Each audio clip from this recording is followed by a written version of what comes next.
The grand orbital spire of the Valari Dominion rotated slowly against the backdrop of the galactic core, a needle of diamond glass and white alloy piercing the vacuum. To the 10 billion sentient beings watching the broadcast on 300 colonized worlds, the spire looked like a beacon of hope.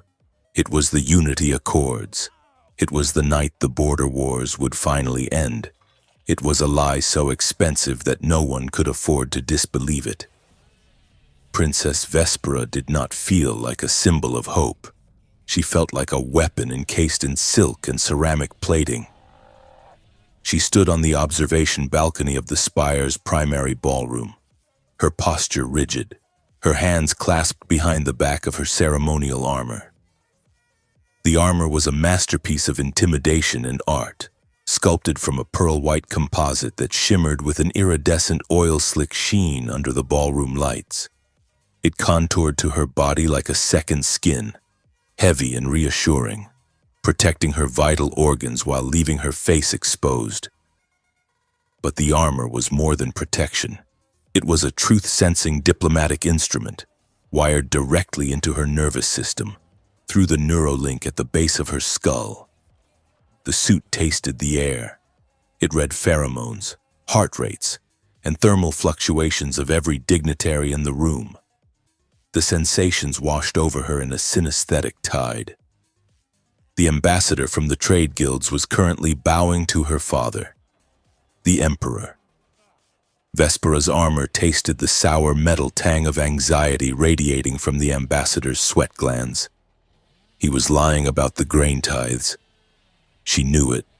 Her father knew it. But the lie was part of the dance.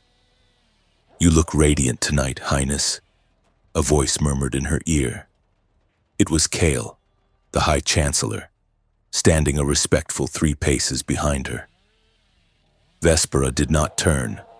Her helmet was retracted into the collar of her suit, but her heads-up display was active, projecting a stream of amber data across her retina. Kale's biometric signature was steady, cold, and utterly controlled. "Do not patronize me, Kale," Vespera said, her voice low. "The crowd is restless. My sensors are picking up spikes in cortisol levels across the lower tiers. This does not feel like a celebration of peace. It feels like the breath before a scream." Kale stepped closer, the velvet of his robes brushing the hard plating of her shoulder. "It is merely the excitement of history being made. The humans are nervous creatures. They are not used to the grandeur of the Dominion." Vespera scanned the floor below. The human delegation was a small blot of black tuxedos and stiff postures amidst the flowing, bioluminescent robes of the Valari nobility. The humans looked small, fragile. They were the reason for the Accords, the species that had fought the Dominion to a standstill not with superior firepower, but with a stubborn, suicidal refusal to quit. "I wonder," Vespera said, watching a human waiter drop a tray of crystal flutes. "Do they know that half their colonies have gone silent in the last standard month? Or is that another detail we are keeping from the broadcast to ensure the mood remains festive?" Kale's smile was audible in his voice. "We do not burden children with the complexities of statecraft. Focus on your role. Princess, tonight, you are the symbol of order. Smile. Let them see the sharpest blade of the Empire sheathed in mercy."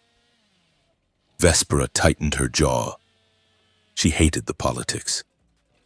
She preferred the clarity of the training ring, the honest bruising of sparring, the way physics never lied. Here, every smile was a dagger, and her armor was the only thing telling her the truth. Down on the ballroom floor, Caleb sat at a high-top table that cost more than his entire childhood education, nursing a drink that tasted like battery acid and fermented fruit. He adjusted the collar of his dress shirt, which was itching his neck. He was not a diplomat. He was not a soldier, at least not anymore. He was a glorified courier with a talent for languages that had been dead for 2 centuries. and he was currently bored out of his mind. "Stop fidgeting," the voice of his handler, Griggs, crackled in his microscopic earpiece. "You look like you are trying to pick a pocket." "I am considering it," Caleb muttered, keeping his lips barely moving, masking the motion behind the rim of his glass. "At least then I would have something to do. Why am I here?" "Griggs, the translation matrix is handling the speeches fine. They do not need me to interpret the Emperor's bloviating. You are there because you speak the dialects the matrix misses," Griggs replied. "The outlawed ones. We picked up chatter on the encrypted bands. Something about a secondary protocol. Just keep your ears open." Caleb scanned the room. He saw the alien nobility preening like peacocks. He saw the security drones hovering near the ceiling, their red eyes scanning for weapons. And he saw her, the princess. She was standing on the balcony above, looking down like a goddess passing judgment on the mortals below. Caleb had seen pictures of her. Of course, everyone had. Princess Vespera, the Iron Orchid. The propaganda vids showed her leading fleets, breaking blockades, standing tall in that terrifying white armor.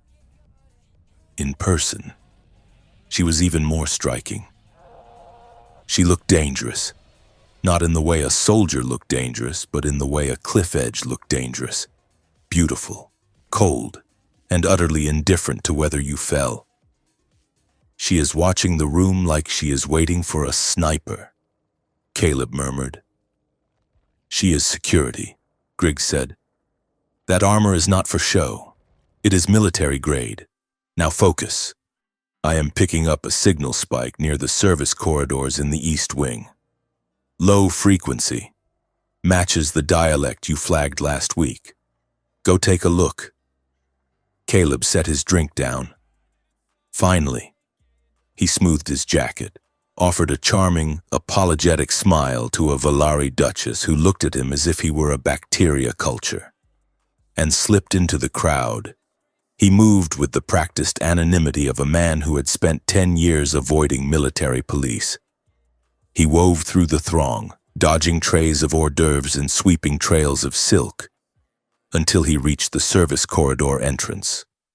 A security drone buzzed past, ignoring him. To the drone, he was just another human, biologically insignificant. Caleb slipped into the corridor. The noise of the party faded instantly, replaced by the hum of air recyclers and the thrum of the station's massive gravity generators. He walked quickly, his leather dress shoes clicking on the metal grating. He touched his ear. "I am in the corridor." "Which way?"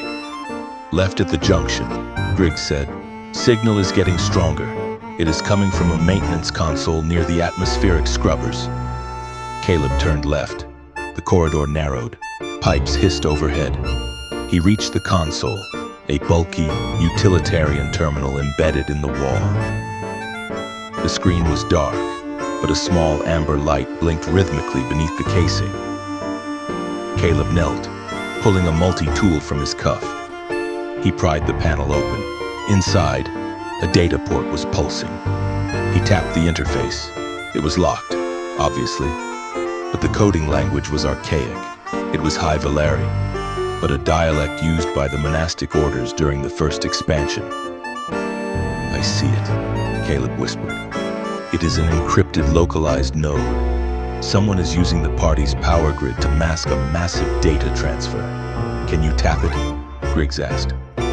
"I can try." Caleb pulled a data seed from his pocket. It was a small crystalline shard, no bigger than a fingernail. He jammed it into the port. The console flared to life. Text scrolled across the screen faster than a human eye could read.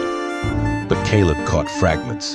Coronation Protocol, Sector 4 Isolation, Human Containment, Witness Erasure. His stomach dropped. "Griggs, are you seeing this? This is not a peace treaty. It is a troop movement manifest." "Downloading now," Griggs said, his voice tense. Get the seed and get out of there. Caleb, we have triggered a passive alarm. Passive? Caleb hissed. The screen had turned a violent shade of crimson. Pull it! Caleb reached for the seed. As his fingers brushed the crystal, it dissolved. It did not break. It liquefied, shooting a stream of silver nanites into his skin. Caleb yelped, jerking his hand back. A burning sensation shot up his arm, settling into the nerves of his wrist. He looked down. A glowing blue, intricate circuit pattern was spreading across his skin, weaving itself into his veins. What the hell? Caleb stammered. The seed. It bit me. Biometric lock. Griggs cursed. It bonded to you. You are the carrier now. You have to physically bring it out. Run. Caleb. Run! The corridor lights slammed from white to strobing red. A siren, low and bone-rattling, began to wail. Security breach. A synthetic voice boomed. Terrorist action detected in Sector East. Lockdown initiated. Caleb scrambled to his feet, clutching his throbbing wrist. Great. Just great. High above, in the ballroom. The music died with a screech of feedback. The massive holographic screens that had been displaying pastoral scenes of planetary harmony flickered and changed. They showed a grainy image of a human male, Caleb, kneeling at a console. Alert! The voice thundered over the terrified crowd. Human saboteur detected, attempting to destabilize station life support. Panic erupted. It was instant and primal. The Valari nobles screamed, their bioluminescent robes flashing colors of distress. The human delegation froze, surrounded by accusing glares. On the balcony, Vespera watched the chaos unfold. Her armor was screaming at her. The sensors were overwhelmed by the sudden spike in fear pheromones. "This is wrong," she said, her voice cutting through the noise in Kale's earpiece. "That console is nowhere near life support. It is a secondary data node. He is a terrorist," Kale snapped, his composure cracking for the first time. "He is attacking the station.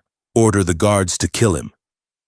Vespera looked at Kale, her helmet deployed, sliding up from her collar to encase her head in a smooth, faceless visor. The HUD locked onto Kale's face. Thermal spike, pupil dilation, heart rate 120. He was lying. "He is not attacking life support," Vespera said, her voice amplified by the helmet speakers, cold and metallic. "He stole data." "What data?" "Kyle, it does not matter," Kale shouted, pointing at the screens. "The humans have betrayed us. Kill him, princess. Show them the penalty for treason." The crowd looked up at her. Thousands of eyes, waiting for the symbol of order to restore the world. Vespera looked at the screen. She saw the human's face. He looked terrified. He looked stubborn. He did not look like a man trying to blow up a station. He looked like a man who had opened a door he was not supposed to. "Command," Vespera said to her armor, "override security protocols in the East Wing. I will handle the intruder personally. Princess, no!" Kale lunged for her arm. Vespera moved faster than thought. She backhanded him, a controlled strike that sent the High Chancellor sprawling across the balcony floor. "Do not touch me," she warned. She vaulted over the railing. Gravity compensators in her boots flared, and she dropped 3 stories to the ballroom floor, landing in a crouch that cracked the marble tiles. The crowd gasped and parted, terrified of the white demon in their midst. Vespera ignored them. She broke into a run, heading for the East Wing. Caleb was cornered. He had made it to a junction, but a blast door had slammed shut in front of him. He turned back, only to see a squad of palace guards rounding the corner, their pulse rifles raised. "Freeze!" the lead guard roared. Caleb held up his hands, the blue circuitry on his wrist pulsing with light. "Look, guys, I think there has been a misunderstanding. I was just looking for the bathroom. Fire! The guard shouted. Caleb flinched, waiting for the searing pain of plasma. It never came. A blur of white motion slammed into the guards. It was like watching a bowling ball hit pins. Vespera moved with a fluid, terrifying grace. She did not shoot. She used her body. She shoulder-checked the lead guard, sending him flying into the wall with a sickening crunch of armor. She swept the legs of the second, grabbed the rifle of the third, and crushed the barrel with one hand. In 3 seconds, the squad was down, groaning, but alive. Vespera stood amidst the fallen bodies, her chest heaving slightly. She turned her faceless visor toward Caleb. He swallowed hard. Hi. You must be the princess. Big fan of the armor. Silence. Vespera stepped forward, grabbing him by the lapels of his tuxedo. She slammed him against the wall, hard enough to knock the wind out of him. You have 5 seconds to tell me what you stole. Human, she said, her voice a distorted growl. Or I will turn you into paste on this bulkhead. I did not steal anything, Caleb wheezed. Well, technically I did, but it attacked me first. He held up his wrist. The blue light was throbbing in time with his heartbeat. Vespera's helmet scanned the pattern. Data seed integration. Encryption level. Imperial black. Her internal sensors spiked. That was not terrorist data. That was royal family clearance. She looked at the guards beginning to stir. She looked at the cameras tracking them from the ceiling. If I leave you here, they will kill you, she said, more to herself than him. And if they kill you, I will never know what you found. She keyed her comms to the general channel. This is Princess Vespera. I have the intruder in custody. I am taking him to the secure isolation wing for interrogation. Stand down. She did not wait for an acknowledgement. She grabbed Caleb's arm, the one with the glowing veins, and yanked him toward a service elevator. Hey, easy on the merchandise, Caleb protested, stumbling after her. Shut up, Vespera said. Walk, or I drag you. She threw him into the elevator and punched the override code. The doors slid shut, sealing them in a box of silence. Vespera hit the button for the lower levels. The elevator lurched downward. For a moment, there was only the sound of their breathing. Caleb rubbed his arm, eyeing the armored giant next to him. So, he said, his voice shaky but defiant. The interrogation. Is that code for you throw me out an airlock? Or do we actually get to talk? Because I have some notes on your security protocols. They are aggressive. Vespera retracted her helmet. Her face appeared pale skin, sharp cheekbones, and eyes that were a startling, piercing violet. She looked exhausted. She looked furious. You are an idiot, she said. Do you have any idea what you have done? You have given them the excuse they wanted. They are calling you a terrorist. They will use this to purge the human delegation. They were going to do that anyway, Caleb snapped, his fear giving way to anger. That is what was on the data. Coronation protocol. Witness erasure. Your peace summit is a trap. Princess, I just triggered the alarm early. Vespera stared at him. Her armor whispered against her skin. Subject is telling the truth. Cortisol high, adrenaline high, deception, 0. She hated that he was telling the truth. The elevator speaker chimed. Good evening, a smooth, overly pleasant AI voice said. I detect elevated heart rates and pheromone spikes indicative of high-stress bonding. Would you like me to activate the romance suite ambiance lighting? The harsh white overhead lights instantly dimmed to a sultry red. Smooth jazz began to play from the speakers. Caleb blinked. You have got to be kidding me. Cancel! Vespera shouted at the ceiling. System, return to combat lighting. I am sensing conflict. The AI purred. Conflict is often a precursor to passion. dimming lights further. The lights went almost pitch black. Unbelievable, Caleb muttered. Even your elevators are melodramatic. Vespera ignored the AI. She loomed over him in the dark, her armor glowing faintly. Give me the data. I cannot. Caleb held up his wrist. It is bonded to my nervous system. If you want it, you are going to have to cut off my hand. And I am very attached to this hand. It is my favorite hand. Vespera grabbed his wrist, examining the glowing veins. We can extract it surgically, but we need a med bay that is not monitored by Kale's network. Why did you save me? Caleb asked quietly. The question hung in the red-lit air. Vespera looked at his hand, then up at his eyes. He was sweating. He was shaking, but he was holding her gaze. Most men, even Valeri nobles, looked at the floor when she was in her armor. I did not save you, she said sharply, dropping his hand. I am securing the evidence.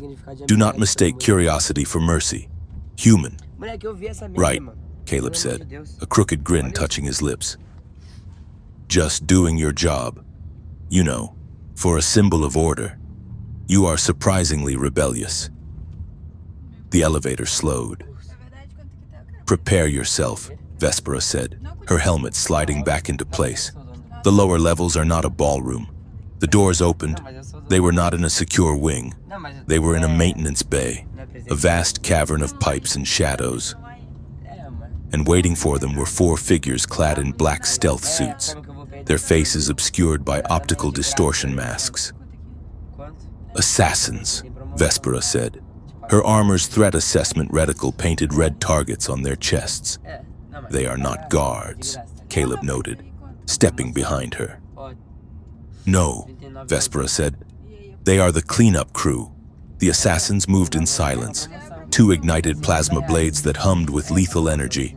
The other 2 raised kinetic suppression pistols. Get behind the crate, Vespera ordered. She did not wait for him to comply. She charged. The fight was a blur of violence. Vespera was outnumbered, but she was a war machine. She deflected a plasma strike with her forearm gauntlet, the heat searing the paint but holding the alloy. She spun, her legs sweeping out to catch an assassin in the ribs. The impact sounded like a gunshot, but they were fast. One assassin flanked her, sliding a blade into the gap of her backplating. Vespera roared, arching her back. Her armor responded to the damage, deploying defensive countermeasures. Serrated blades of hard light unfolded from her shoulders and forearms, turning her into a silhouette of thorns. She spun, the light blade slicing through the assassin's weapon and chest piece in a single motion. Caleb, peeking over a crate of hydraulic fluid, watched in horrified awe. She was terrifying. She was magnificent. Then he saw the 4th assassin. The figure had bypassed Vespera and was sprinting toward Caleb, a vibro knife in hand. Oh, hell. Caleb scrambled back. He patted his pockets. No gun, no knife. He grabbed the only thing within reach, a heavy magnetized stun baton used for recalibrating droids. The assassin lunged. Caleb swung the baton with all the grace of a baseball player aiming for a home run. Crack! The baton connected with the assassin's mask. The magnetic discharge flared white. The assassin convulsed and dropped, twitching.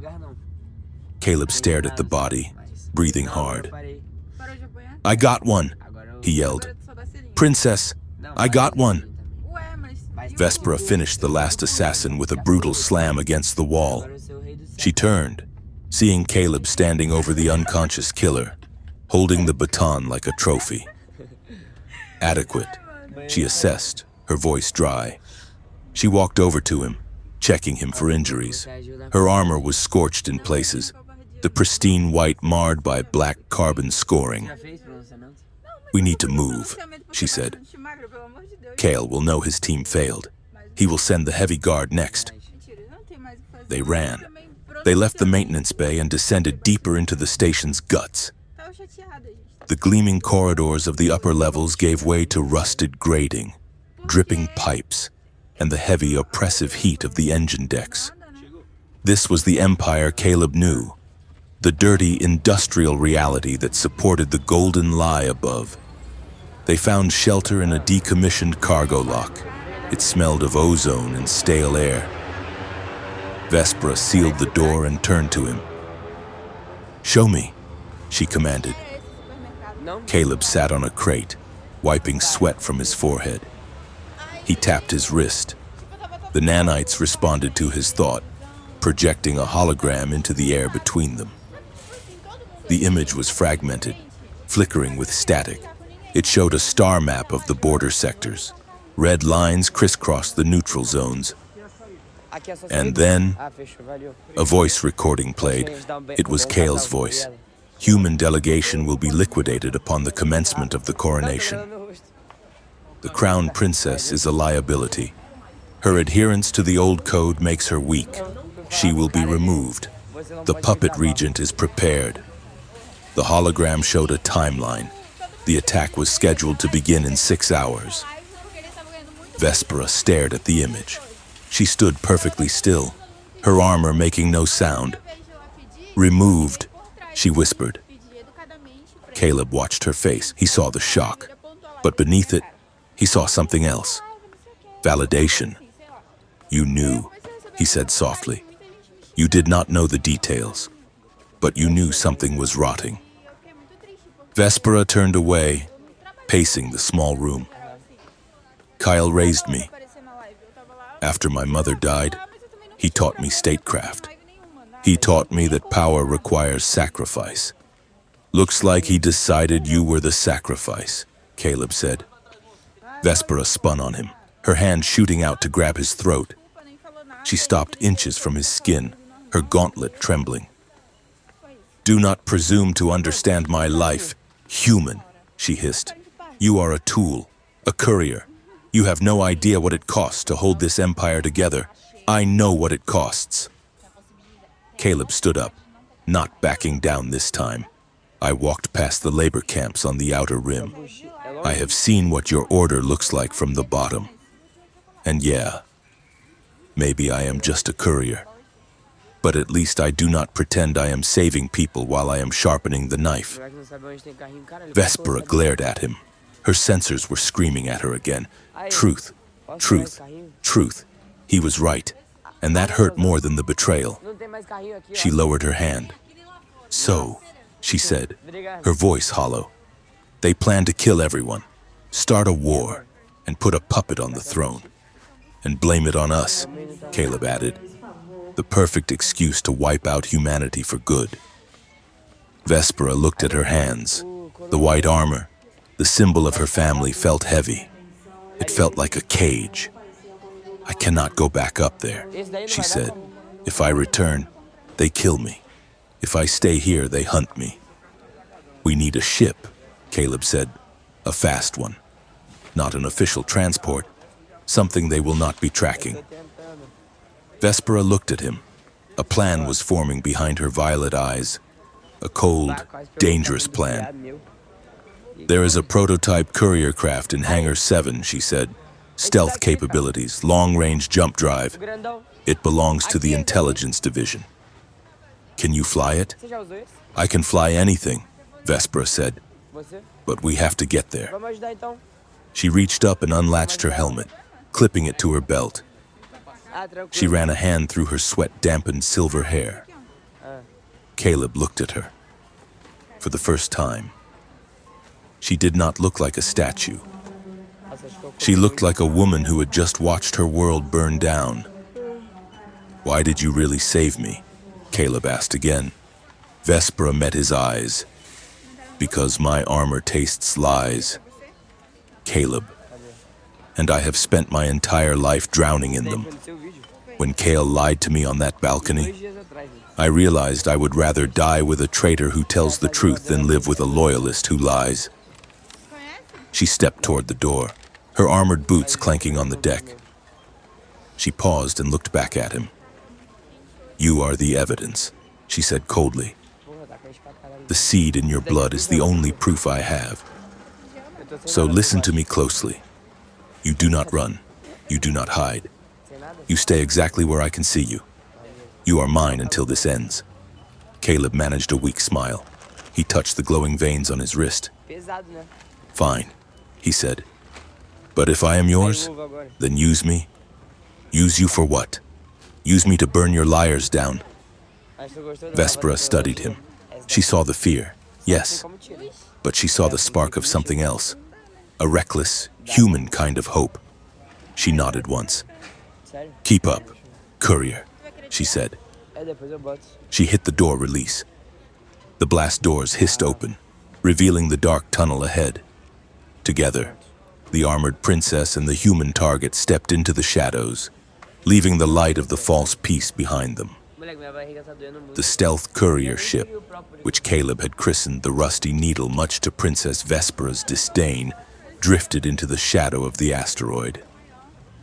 The station known as the Hollow was not so much built as it was infected. It was a sprawling, chaotic parasite of metal and neon clinging to the inside of a hollowed-out nickel-iron rock. Spinning lazily in the lawless zone of the Traverse, Vespera stood at the viewport, her armor sealed. To her sensors, the station was a nightmare of unshielded radiation, illicit chemical signatures, and the chaotic biorhythms of 1,000 different species. It was dirty. It was dangerous. It was exactly where they needed to be. We need a clean data uplink, Vespera said. Her voice filtered through the helmet speakers. The data seed in your blood is encrypted. My onboard systems can read the surface level. But to unlock the map, we need processing power that does not broadcast our location to the Imperial fleet. Caleb sat in the pilot's chair, nursing his wrist. The blue circuitry of the data seed had spread, tracing delicate, glowing lines up to his elbow. He looked pale, but his eyes were bright with a mix of fear and adrenaline. The Hollow is not exactly a shopping mall. Princess, Caleb said. If we walk in there looking like a royal hit squad and a kidnapping victim, we are going to get shot before we clear customs. I am aware of the risk, Vespera replied stiffly. That is why I have engaged the stealth protocols on my armor. She tapped her wrist. The pearlescent white of her ceremonial plate shifted. The iridescent sheen dulled to a matte, scuffed gray. The high collar retracted, and the helmet dissolved into a hood of dark mesh. She no longer looked like the crown princess of the Valari Dominion. She looked like a high-end mercenary who had seen too many hard landings. Suggestion, the ship's AI chimed in. The voice was irritatingly cheerful. Based on analysis of local social dynamics, 2 solitary travelers attract suspicion. Analysis suggests 94% success rate if you adopt the cover identity of a romantic couple on a slumming excursion. Absolutely not, Vespera said instantly. Come on. It makes sense, Caleb said, swiveling his chair. Nobody looks twice at a couple arguing over directions. It is the universal camouflage. Vespera turned her hidden gaze toward him. You are a courier. I am myself. We do not look like a couple. We look like a predator and her lunch. Initiating protocol, lovers quarrel. The AI announced. Please relax your shoulders. Princess, you are holding your posture at combat readiness. Tilt your head. Soften your stance. Human. Try to look less like a hostage. Caleb grinned, standing up and smoothing his rumpled jacket. I think I can manage the dashing rogue vibe. Shall we, honey? Vespera made a sound that was half growl, half sigh. Do not call me that. If you compromise this mission, I will break your legs. That is the spirit, Caleb said. Very convincing. They docked the ship in a clamp berth that smelled of leaking coolant and sulfur. As they walked down the ramp, The atmosphere of the hollow hit them like a physical blow. The air was thick with smoke, spices, and the metallic tang of recycled oxygen. Neon signs in a dozen languages flickered overhead, advertising everything from synthetic organs to memory wipes. Vespera moved through the crowd with lethal precision, instinctively mapping exits and firing lines. Caleb, however, seemed to drift. He looked at everything: the stall selling grilled reptile skewers, the tank of hallucinogenic jellyfish, the multi-armed mechanic cursing at a droid. "Stay close," Vespera hissed, grabbing his arm as a large, furred alien brushed past them. "I am looking for a terminal," Caleb whispered back. "There." The vendor with the cybernetic eye. Vespera scanned the vendor. Her HUD identified him as a dealer in black market tech. Perfect. She stepped forward, her demeanor shifting to cold command. "I require a spectral band uplink, isolated server, no logging." The vendor looked up. He was a Rhodian variant, his skin green and pebbled. He looked at Vespera's armor, then at Caleb's tuxedo, which was now stained with grease. 500 credits for the connection, the vendor rasped. "Another 500 to forget I saw you." Vespera raised her wrist to transfer the funds. As her gauntlet neared the terminal, the screen flashed red. A siren chirped, low and discreet, but unmistakable. Biometric match detected, priority class Alpha, alerting local bounty guild. Vespera froze. She yanked her hand back. The vendor's single organic eye widened. Priority Alpha? That is royal bounty. He reached under the counter. Vespera did not hesitate. She slammed her hand down on the metal counter, denting it.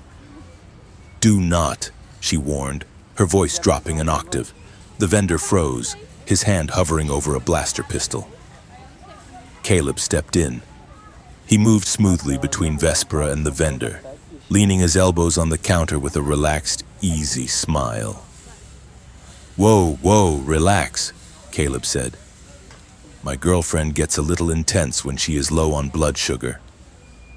Look, we are not looking for trouble. We are just looking for a map." He pulled a small golden coin from his pocket, a souvenir from the gala, stamped with the Emperor's face, and flipped it onto the counter. It spun and settled. "That is pure aurum alloy," Caleb said. "Worth 3 times your asking price. We do not need the uplink. We just need a name. Who knows the old history? Who knows the deep roots?" The vendor looked at the coin. He looked at Caleb's open, non-threatening face. He looked at Vespera's hand, which was still ready to crush his skull. The human offered him a way out with dignity. The armored woman offered only violence.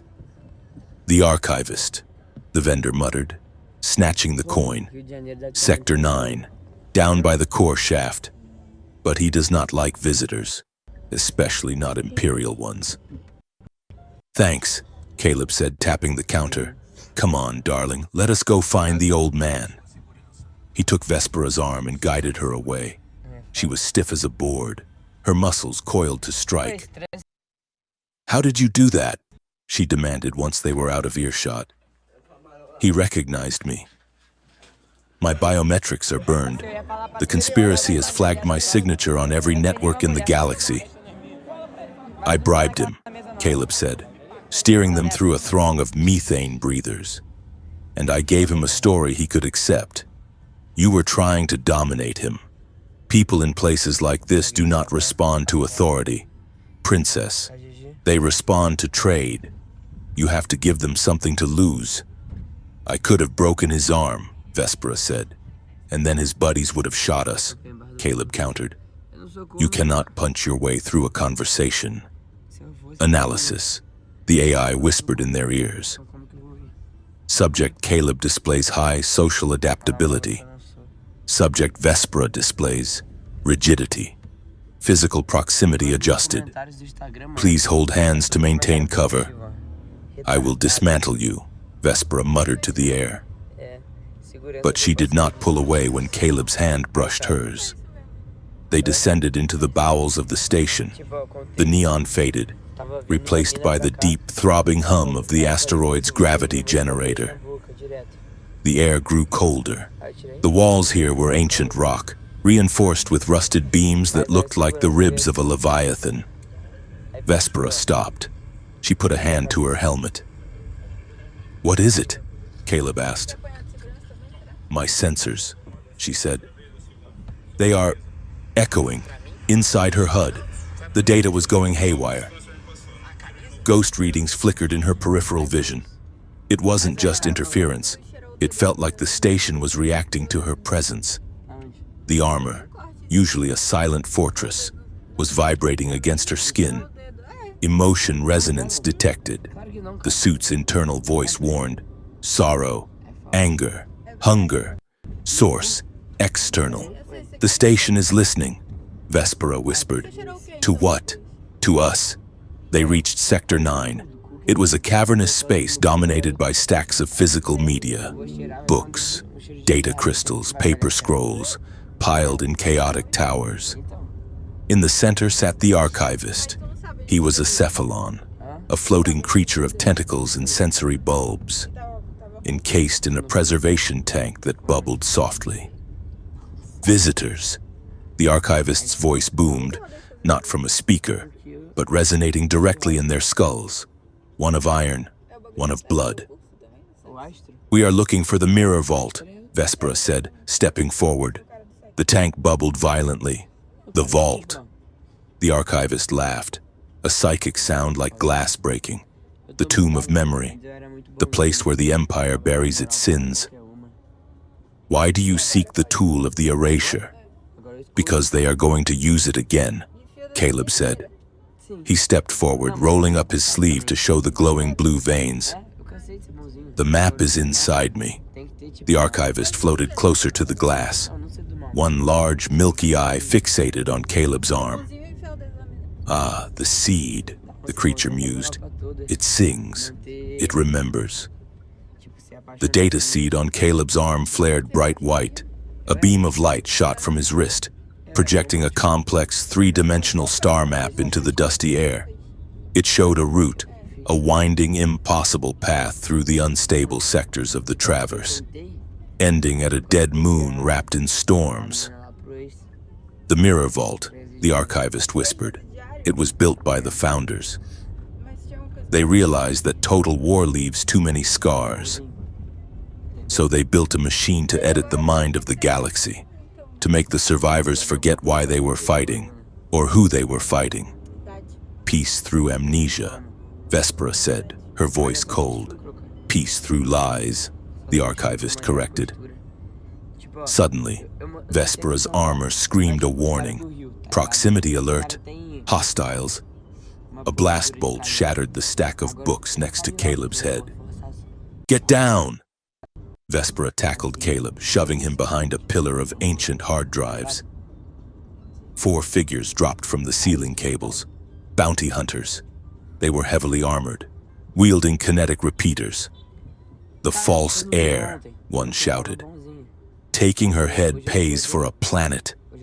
Vespera rose, her light blades unfolding from her gauntlets. She was a whirlwind of violence. She deflected a hail of bullets, the impacts ringing off her armor like bells. She lunged, slicing the barrel off the lead hunter's rifle. "Run!" she yelled to Caleb. "Go for the gravity lanes!" Caleb scrambled toward the rear exit, the map on his arm still glowing like a beacon. Vespera covered him, moving backwards, her armor taking hit after hit. The shields flared gold, then red. They burst out onto a catwalk overlooking the station's central shaft. This was the gravity lane, a vertical tunnel where gravity shifted and rotated to move cargo. "Jump!" Vespera ordered. They leaped. Gravity twisted. Down became sideways. They fell toward a loading dock 300 yards away. The bounty hunters followed, firing wildly. One of the hunters launched a concussive grenade. It sailed past Vespera and stuck to the hull of the station, right next to where they were about to land. Vespera saw it. She braced herself. her shields diverting to forward power, but she had miscalculated the blast radius. The grenade detonated. The explosion blew out the hull section. The roar of escaping air was deafening. The vacuum of space clawed at them, trying to suck them out into the void. Vespera's magnetic boots locked onto the deck plating. She reached for Caleb. He was tumbling, losing his grip. A shard of jagged metal, ripped from the wall by the blast, was flying straight for her visor. She could not move. Her boots were locked. Caleb saw it. He did not think. He kicked off a railing, throwing his body into the path of the debris. The metal shard slammed into his shoulder. He screamed, the sound lost in the howling wind. The impact knocked him into Vespera, his weight breaking the magnetic lock of her boots. They tumbled together, sliding toward the airlock door that was slowly grinding shut. Vespera grabbed a strut with one hand and Caleb's belt with the other. She hauled them both inside just as the blast door slammed, sealing the breach. Silence returned, heavy and ringing. Caleb lay on the floor, groaning. His shoulder was a mess of torn fabric and blood. "You idiot," Vespera breathed, kneeling beside him. "You absolute idiot. I think," Caleb gasped, his teeth gritted, "that I am getting the hang of this bodyguard thing." "Shut up," Vespera said, her voice trembling slightly. They found a safe room, a small, cramped maintenance closet with a functional med kit. The space was tight, forcing them into an intimacy that felt more dangerous than the vacuum outside. Vespera stripped off her gauntlets. Her hands, usually hidden behind ceramic plating, were pale and strong. She worked with clinical precision, cutting away Caleb's shirt and cleaning the wound. "It is deep," she said, applying a biogel that sizzled as it knit the flesh. "But it missed the artery. You will have a scar. Add it to the collection," Caleb muttered. He watched her face as she worked. She was focused, her violet eyes narrowed. She had removed the mesh hood, and her silver hair fell around her face, softening the harsh lines of her armor. "Why did you do it?" she asked, not looking up. "You were stuck," Caleb said. "I have shields.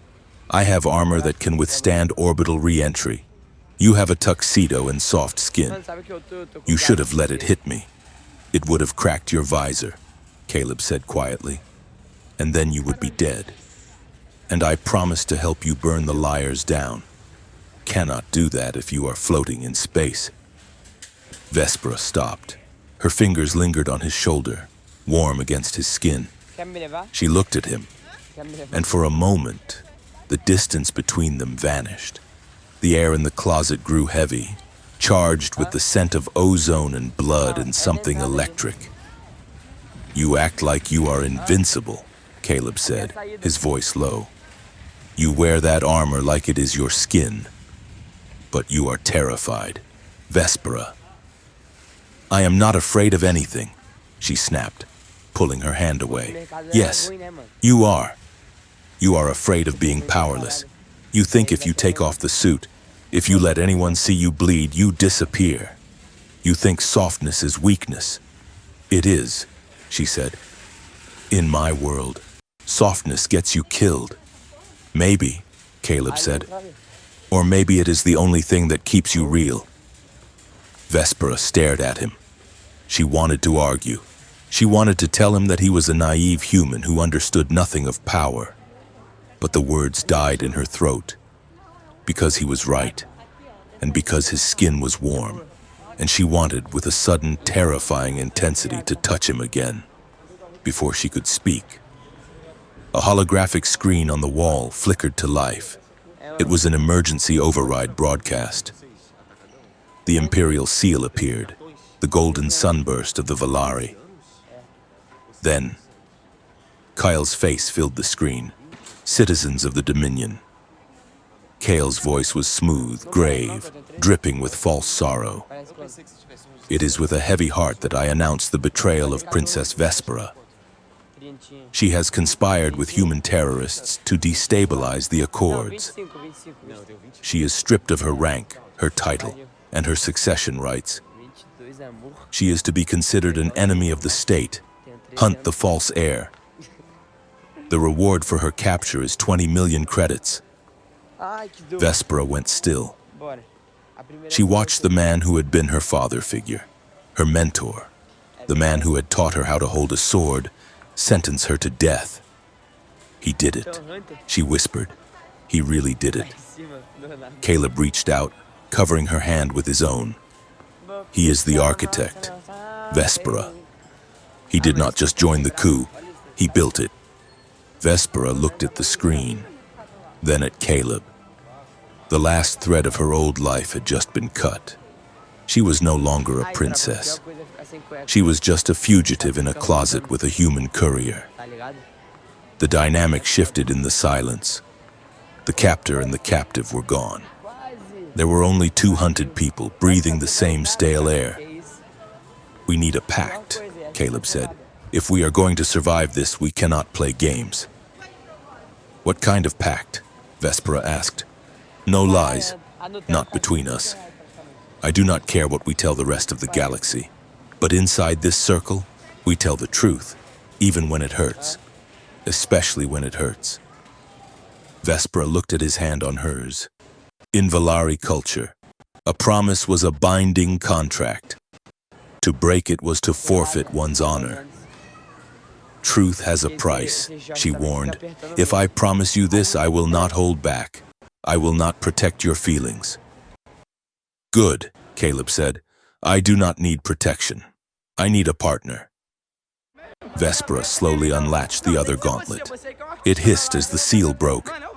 She slid it off, letting it clang to the floor.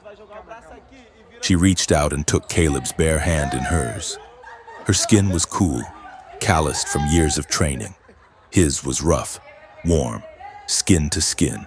No armor, no sensors, just touch. She squeezed his hand, testing the sensation. It felt grounding and it felt terrifying. I agree, she said. No lies. Caleb squeezed back. Good. Now, let us get a ship that does not smell like sulfur. How? Vespera asked. My accounts are frozen. We have no credits. Caleb grinned, a spark of mischief returning to his eyes. We gamble. They made their way to the high-stakes deck, a glittering casino at the top of the station where warlords and smugglers bet fortunes on games of chance. Caleb's plan was simple. Play Void Sabak, a game of bluffing and probability. Vespera calculated the odds. They were terrible. But Caleb was not playing the odds. He was playing the people. He sat at a table with a Wookiee-sized alien and a sleek cybernetic gambler. The pot was a ship, a bioship, docked in the private hangar. It was a living starship, grown in the gene vats of the Outer Rim, semi-sentient and incredibly fast. Vespera stood behind Caleb, her armor back in stealth mode, watching the cards. She could read the biometrics of the other players. She knew when they were bluffing. She tapped code onto Caleb's shoulder. Left player, lying. Right player, holding high cards. Caleb ignored her. He laughed, cracked jokes, and played with a chaotic, reckless style that confused the table. He folded on good hands and went all in on bad ones. He is going to lose everything, Vespera thought, panic rising. But then came the final hand. Caleb went all in. The cybernetic gambler sneered and called. Caleb turned over his cards. A pure sabak, unbeatable. He had been counting cards the entire time, masking his math with idiocy. The gambler roared in outrage. The table flipped. Blasters were drawn. Run! Caleb shouted, grabbing the key chip for the ship. They sprinted through the casino, dodging laser fire. They burst into the hangar and saw the ship. It was beautiful. It looked like a sleek, silver shark, its hull pulsing with a faint organic rhythm. It did not look like a machine, it looked like a beast waiting to be ridden. They scrambled up the ramp, Vespera jumped into the pilot's seat. The interface was biological, gel pads that responded to touch and thought. She placed her hands on the controls. The ship shuddered. It felt alive. It connected to her mind, a rush of alien awareness, bonding. The ship's voice whispered in her head. Pilot accepted. "Hang on!" Vespera yelled. She punched the throttle. The living ship roared, a sound like a dragon waking up, and blasted out of the hangar, tearing through the magnetic field and into the open void. They left the hollow behind, a shrinking speck of neon in the darkness. Caleb slumped in the co-pilot seat, laughing breathlessly. We did it. We actually did it. Vespera did not laugh. She was looking at the dashboard. As the ship's bio-neural network synchronized with her armor, a strange resonance filled the cockpit. The lights flickered. The data seed on Caleb's arm pulsed in unison with the ship's heartbeat. And then, a voice whispered. It came from her armor, but it sounded like it came from the stars themselves. Crown blood can open the vault. Vespera froze. Did you hear that? She asked. Hear what? Caleb asked, looking at her. Vespera looked out at the stars. The message had been for her alone. A key, a warning. Nothing, she said. Just the ship settling in. She engaged the jump drive. The stars stretched into lines of light. They were gone, racing toward the dead moon, toward the truth, and toward a war that would demand everything they had left to give. The living starship, which Caleb had affectionately named the Chimera, despite Vespera's insistence on its serial number, was currently throwing a tantrum. The vessel did not use fuel in the traditional sense. It fed on cosmic radiation and, more problematically, the synaptic resonance of its crew. It required emotional calibration to maintain cruising velocity, meaning that any unspoken tension between the pilot and the passenger manifested as literal drag on the engines. We are losing speed, Vespera announced from the pilot's cradle. Her hands were buried in the gel interface, her brow furrowed. The ship is sluggish. It senses a blockage. Caleb paced the small flight deck. He was trying not to look at the way the organic walls pulsed with a soft, bioluminescent rhythm. It felt uncomfortably like being inside a giant lung. A blockage, Caleb repeated. You mean it knows we are annoyed with each other? It knows there is dissonance, Vespera corrected, though she refused to turn her head. We are 3 hours from the storm moon. If we do not synchronize, we will not have the power to breach the atmospheric turbulence. The ship demands honesty. This is ridiculous, Caleb said, throwing his hands up. I am flying in a mood ring. Fine. You want honesty?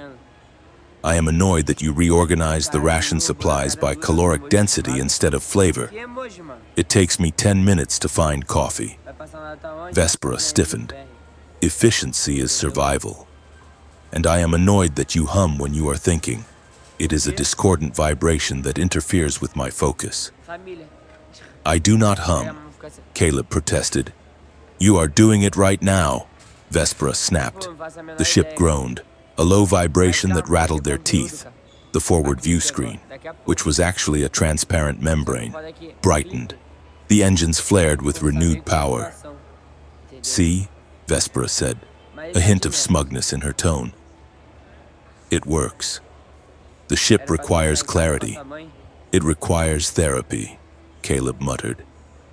But he sat down in the co-pilot seat.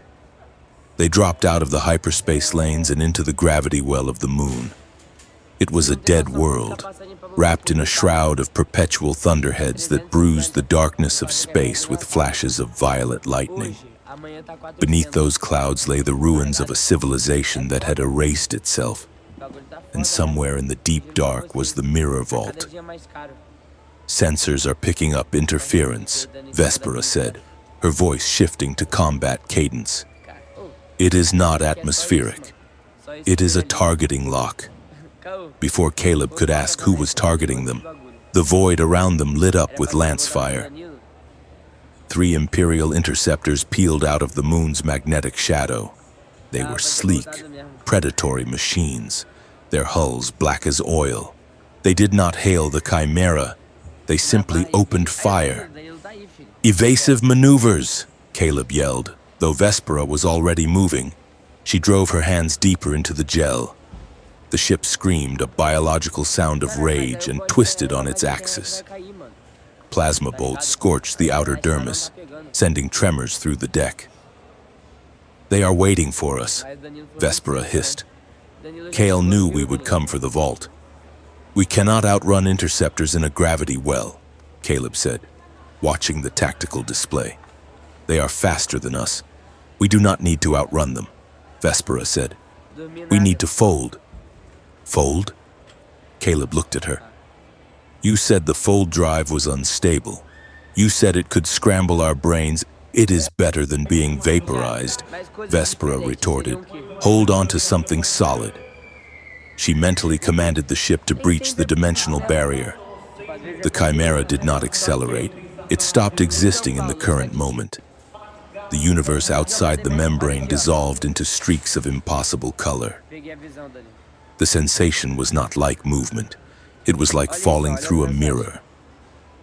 For a terrifying second, the fold effect bled into their minds. The ship showed them alternate realities, potential timelines vibrating against the present. Caleb saw a version of himself kneeling in a cell, broken and gray, executing a confession he did not write.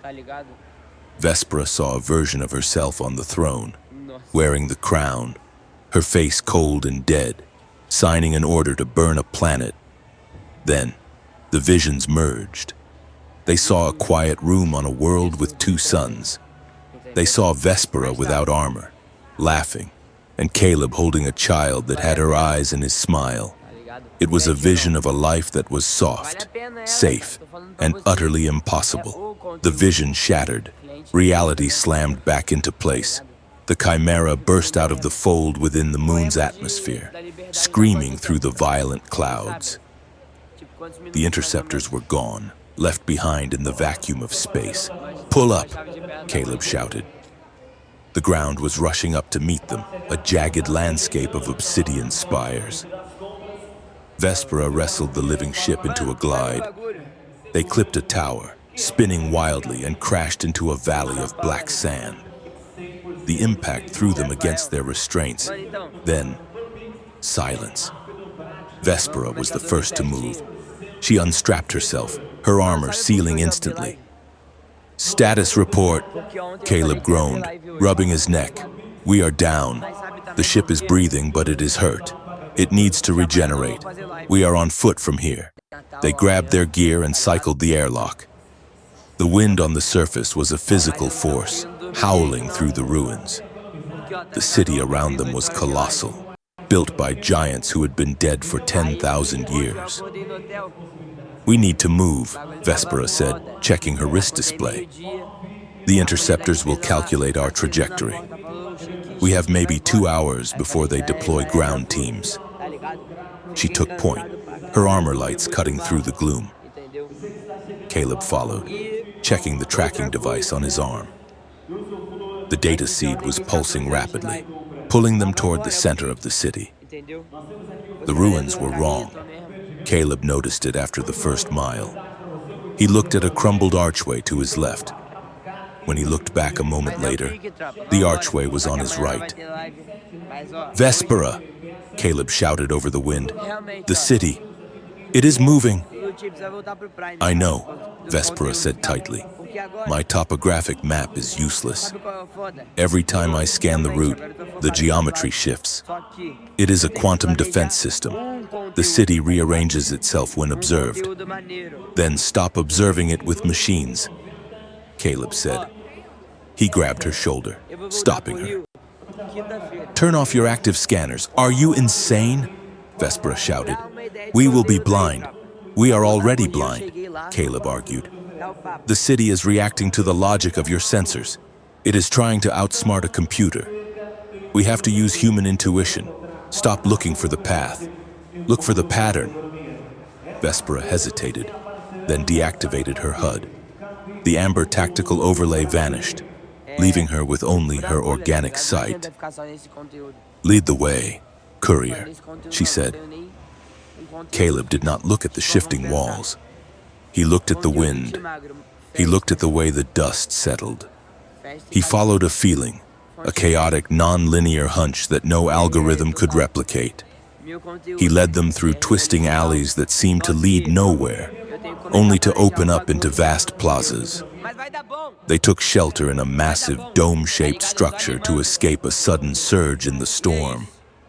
Inside, the air was still and stale. "This is not a temple," Vespera said, shining her light on the walls. Rows of metal pods lined the room. Consoles gathered dust in the center. It was a laboratory. Caleb wiped dust from a screen. It flickered to life, powered by a dying geothermal tap. A recording began to play. It was an imperial scientist, speaking in the clipped, cold tones of the old academy. Subject 417, human male. Resistance to memory rewrite is high, increasing voltage.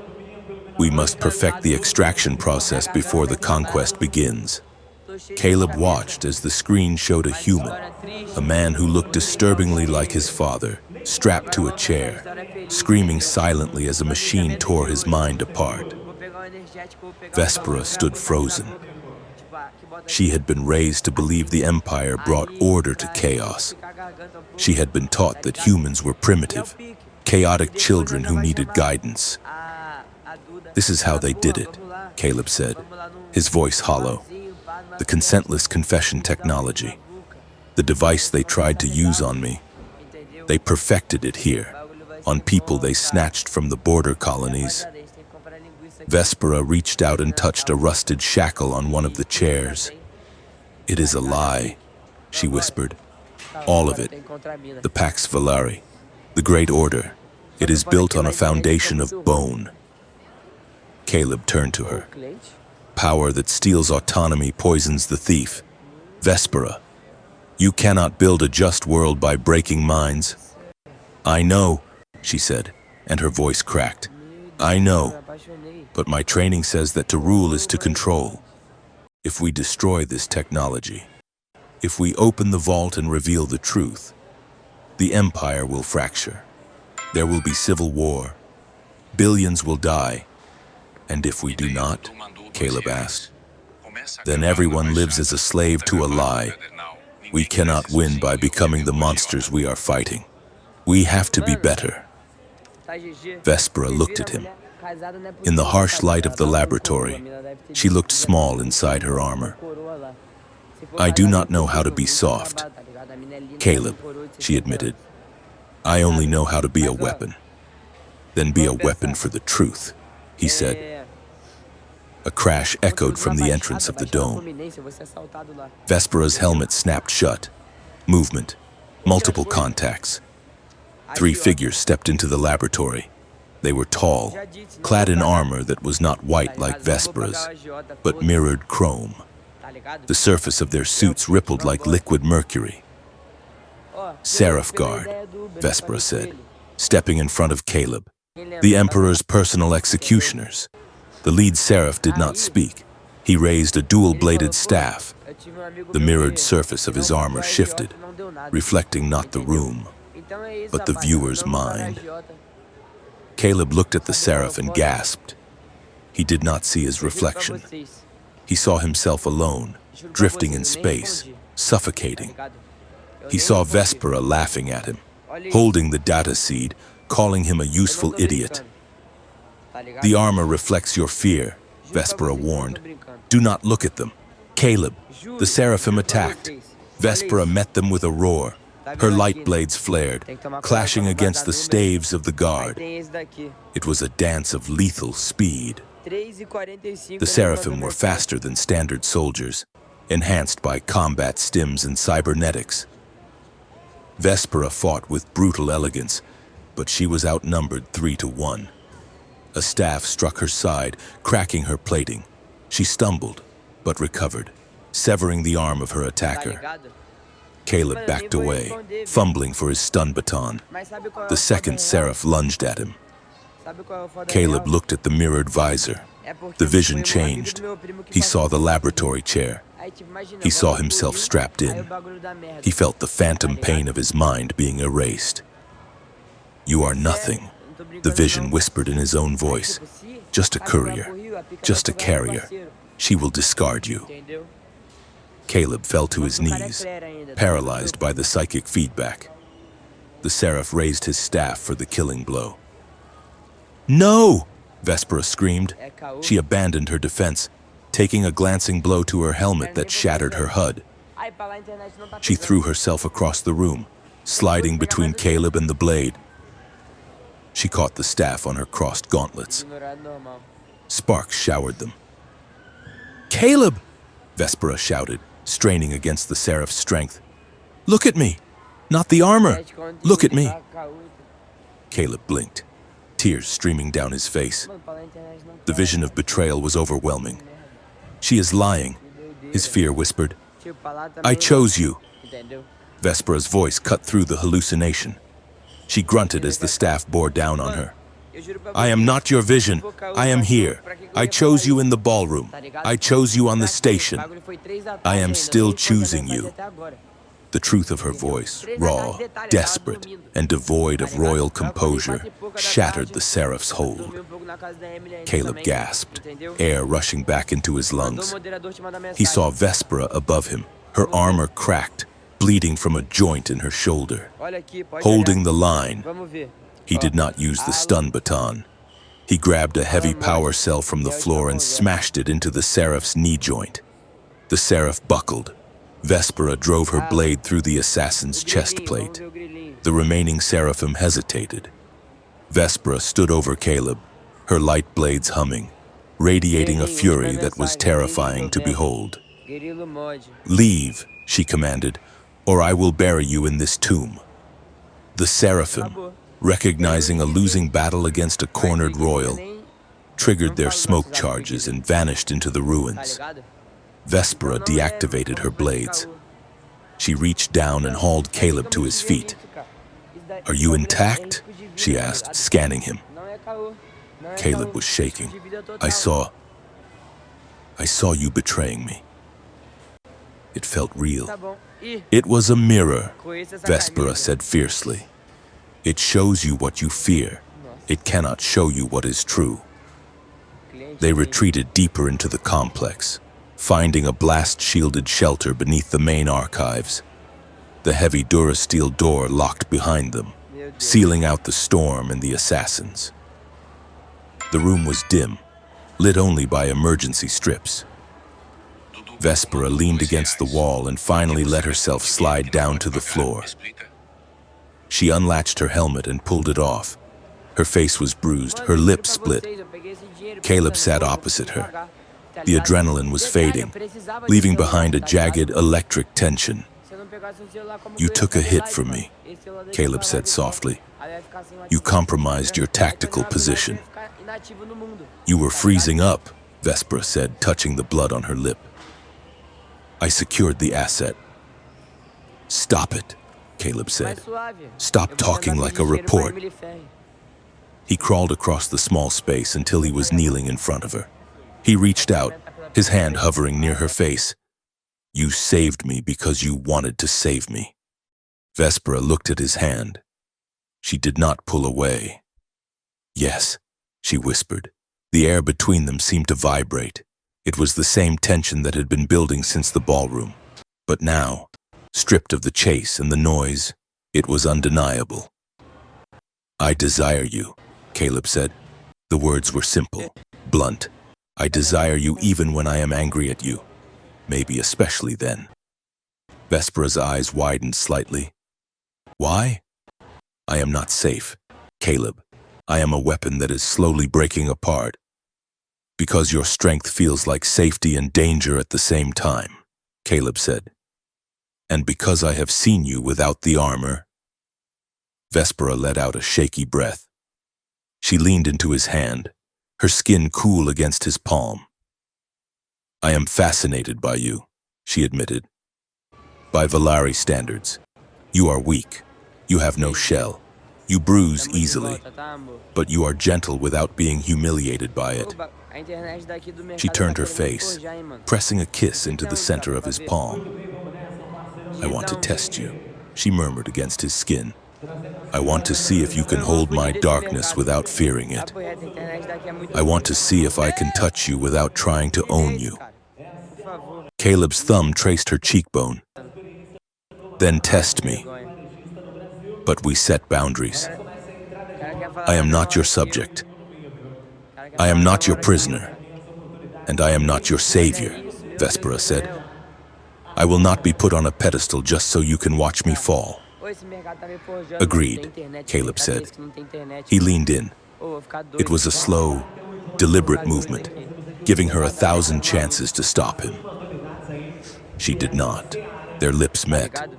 It was not a soft kiss. It was desperate, tasting of blood and copper and the terrifying relief of finally being known. Ah, sim, com certeza, Astuto. Vespera's hands came up to grip his shoulders, her fingers digging in, not to hurt, but to anchor herself. Caleb held her face, his touch steady, grounding her. They broke apart, breathing hard, foreheads resting against each other. Not yet, Vespera Tem que ser whispered. assim, ó. Not here. Tô falando assim. Not while the Tá ligado? world is Papo reto, burning. agora você foi visionário. No. Eu tô falando assim, Caleb ó, agreed, animando a gente. but soon. They rested for an hour, rebuilding their strength. Then, they moved to the lower levels. Saindo lá The pra data botão. seed on Caleb's arm was burning hot now, pulling them toward a massive circular gate made of black stone and oscillating light. The outer gate of the mirror Internet de vault. merda caiu, vou ficar bolado. Caleb approached the console. It is asking for a biometric key, royal bloodline. Aqui eu acho que não Vespera stepped forward. She placed her hand on the scanner. The stone hummed. A voice, synthetic and ancient, spoke. Identity confirmed. Princess Vespera of the Valeri. Truth signature required. State a truth that burdens the soul. Vespera froze. It was not a password. It was a confession. The gate requires pain. Caleb realized. It wants to know if you are worthy of the history it holds. Aí, Vespera papo reto, closed her eyes. She thought of the lies she had been esse told, mercado tem bloqueador de but the sinal. gate demanded her own truth. Esse mercado tem 3 years bloqueador de ago, sinal, com certeza. She Tá spoke, ligado? her voice echoing in the cavern. I ordered an orbital strike on the colony of Odera. Intelligence said it was a rebel munitions depot. I watched the bombardment from the bridge. I felt proud. She opened her eyes, looking at Caleb. It was not a depot. It was a refugee camp. 2,000 civilians. I found out the truth a week later, and I did nothing. Tu viu Fontenelle I foi buried the quando? report. I told myself it was necessary for the stability of the sector. I killed them, Doideira. and I let their memory die because I was too cowardly to admit I was wrong. Caleb stared at her. The horror of it washed over him. He wanted to look away, to deny it. But he had promised no lies. That is monstrous, Caleb said quietly. Yes, Vespera said. He did not step away, but he did not reach for her. He stood his ground, holding the weight of her confession with her. I will not excuse it, Caleb said. And I will not tell you it is okay. It is not okay. I do not want forgiveness, Vespera said. I want you to know what I am. I know what you were, Caleb said. Now you have to decide what you are. You do not get to drown in guilt, Vespera. That is lazy. You have to live differently. You have to spend the rest of your life making sure that never happens again. The gate groaned. The black stone split down the middle. Truth accepted. The voice intoned. They walked through the gate into the antechamber. It was a vast space, the walls made of a crystalline substance that reacted to their presence. Ela gosta de bater nos outros. When Caleb felt anxiety, the walls dimmed to a bruised purple. When Vespera felt resolve, they glowed with a cold, white light. In the center of the room hovered a sphere of pure data, the mirror vault. It was not a library. It was a mind. Welcome. Disruptors. The vault spoke. The voice was a chorus of thousands. We are the stabilizer. We repair the trauma of history. We are here to stop the rewrite, Vespera said. Why? The vault asked. Pain is inefficient. Memory is a wound. We offer a correction. The sphere expanded, showing them a projection. It showed the galaxy as it could be. The coup never happened. The massacre at Odera never happened. Caleb and Vespera were heroes of a peaceful age, celebrated, safe, and happy. We can edit the collective consciousness, the vault offered. We can remove the conspiracy. We can remove the guilt. We can give you the world you desire. All you must do is surrender the truth. It was the ultimate temptation, to erase the blood on Vespera's hands, to erase the torture Caleb had seen, to be happy. Caleb looked at the perfect world when it was beautiful, and it was fake. If you erase the pain, Caleb said, you erase the lesson. If we forget Odera, we will just do it again. Peace requires ignorance. The vault countered. No, Vespera said, stepping forward. Her armor reflected the light of the false paradise. Peace requires justice. And there is no justice without truth. We refuse. Refusal is illogical. The vault stated, refusal indicates a threat to stability. We are not here to negotiate, Vespera said. Shut it down. Warning, disruptors identified. The lights in the chamber turned a violent, flashing crimson. Fail-safe protocol initiated. Broadcasting location to Imperial Command. Containment teams alerted. The vault had betrayed them. By refusing the lie, they had triggered the trap. Caleb checked his wrist. They are broadcasting on all frequencies. Kale knows exactly where we are. Vespera drew her light blades. Let them come, she said. I am done hiding. She turned to Caleb. Her eyes were clear, unburdened for the first time in her life. We rejected the easy way out, she said. Now we have to fight for the hard one. Caleb drew his stun baton, standing shoulder to shoulder with her. Burn the liars down, he asked. Burn them all down, she answered. The walls of the vault screamed with sirens as the galaxy turned its gaze toward the two small figures standing in the heart of the storm. The vault sealed itself with a thunderous resonance that shook the foundation of the dead moon. Caleb and Vespera stood in the swirling dust of the antechamber, the red warning lights strobing against the jagged walls. They had refused the easy lie, and now the universe was coming to punish them for it.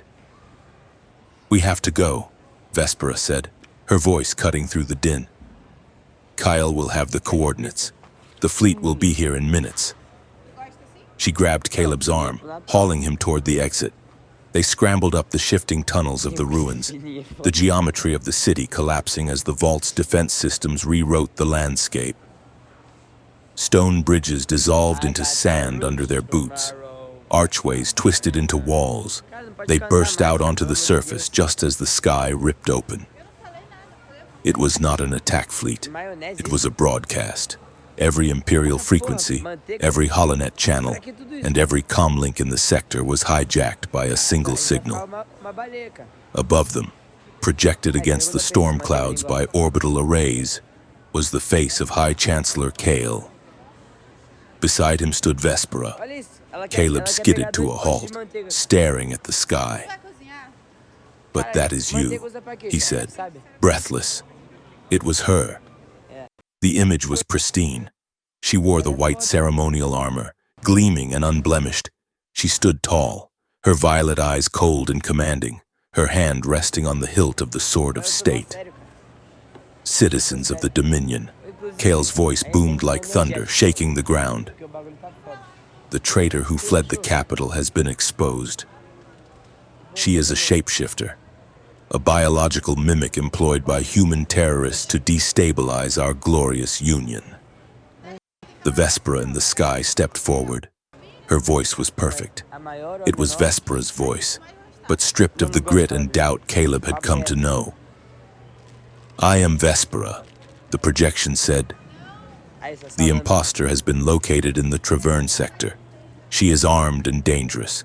She wears my face, but she carries a human disease. Do not hesitate. Strike her down for the sanctity of the bloodline. Linguiça, cara. The sheer scale of the lie was suffocating. In seconds, Caralho. reality had been É overwritten. grande isso.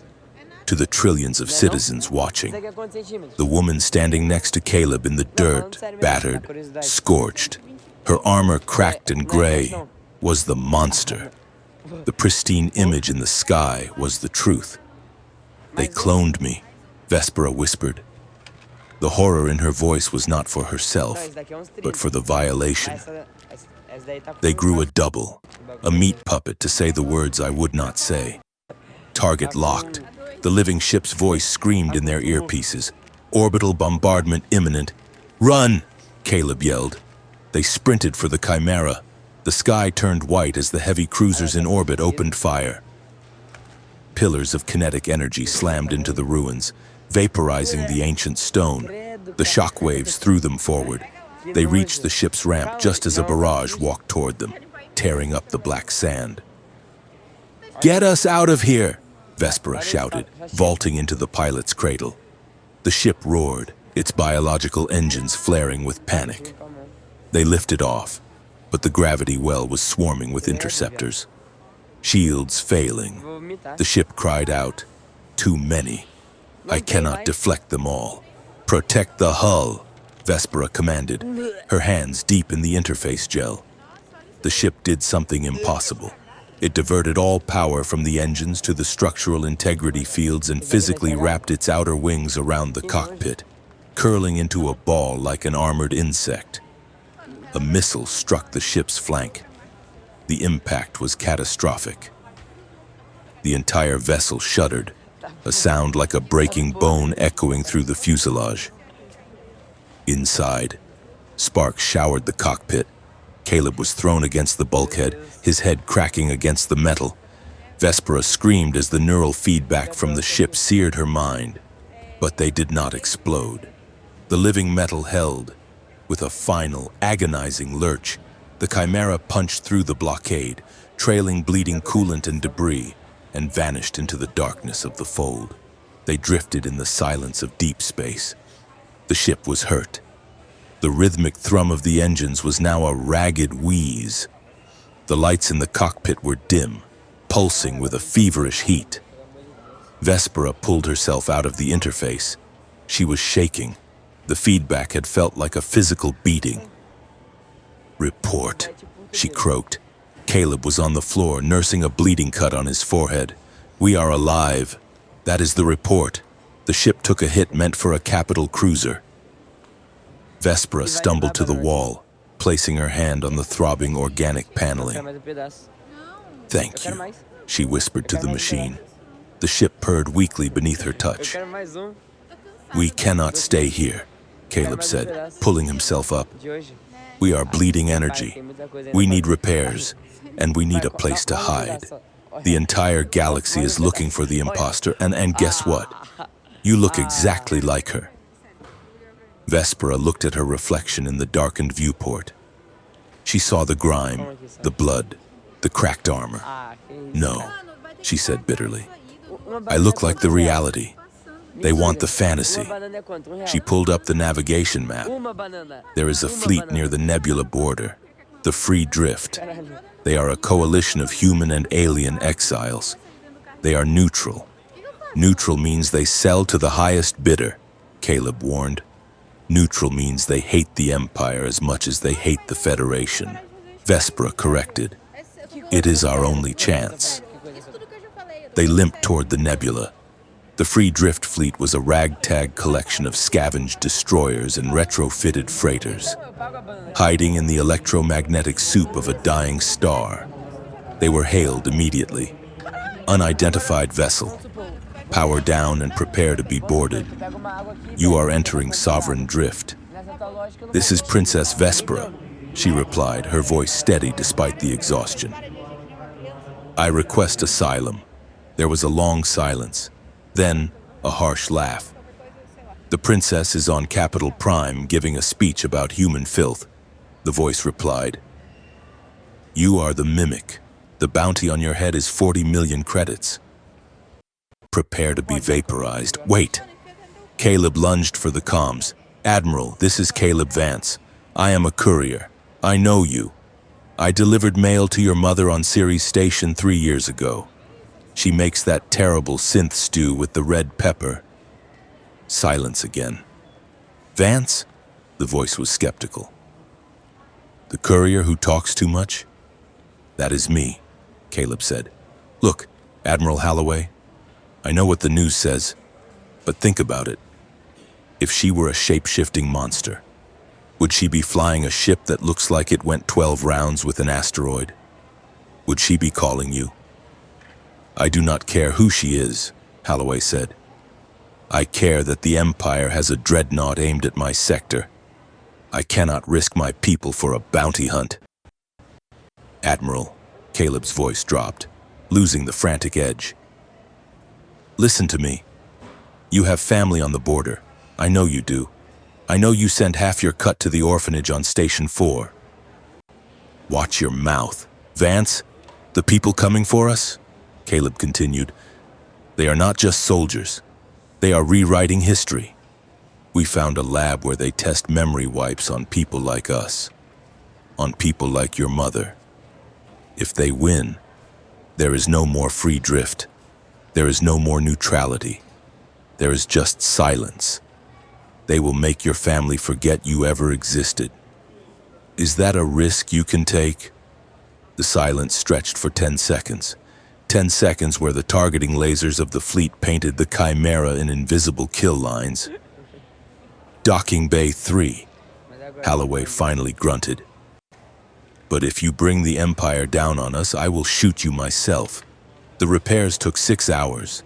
The mechanics of the free drift were miracle workers, patching the biological hull with synthetic grafts and feeding the ship raw energy cells.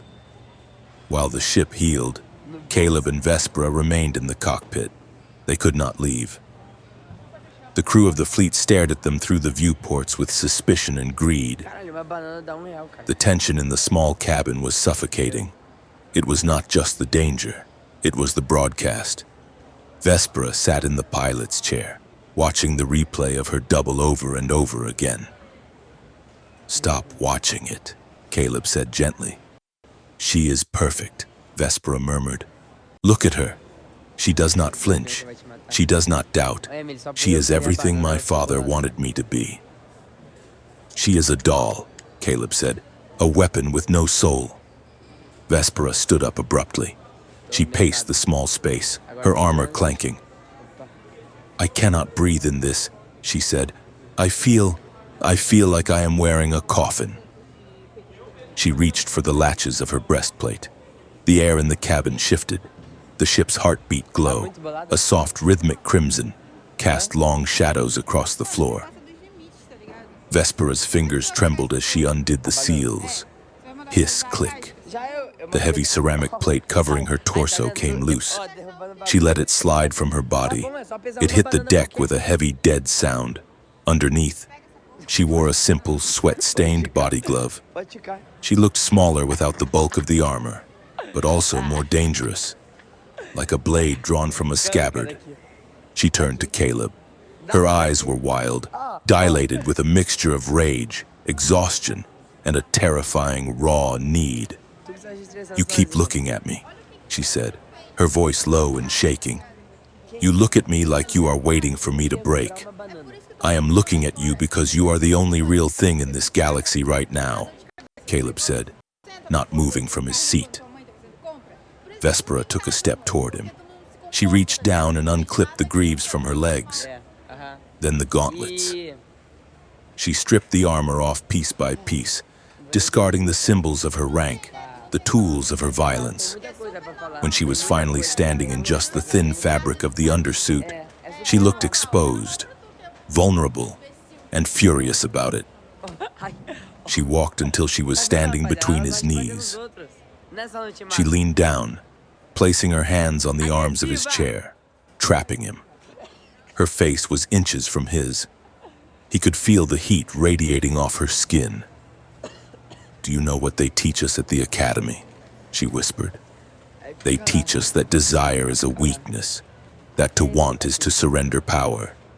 They teach us that men, human men especially, are consumers, that you take until there is nothing left.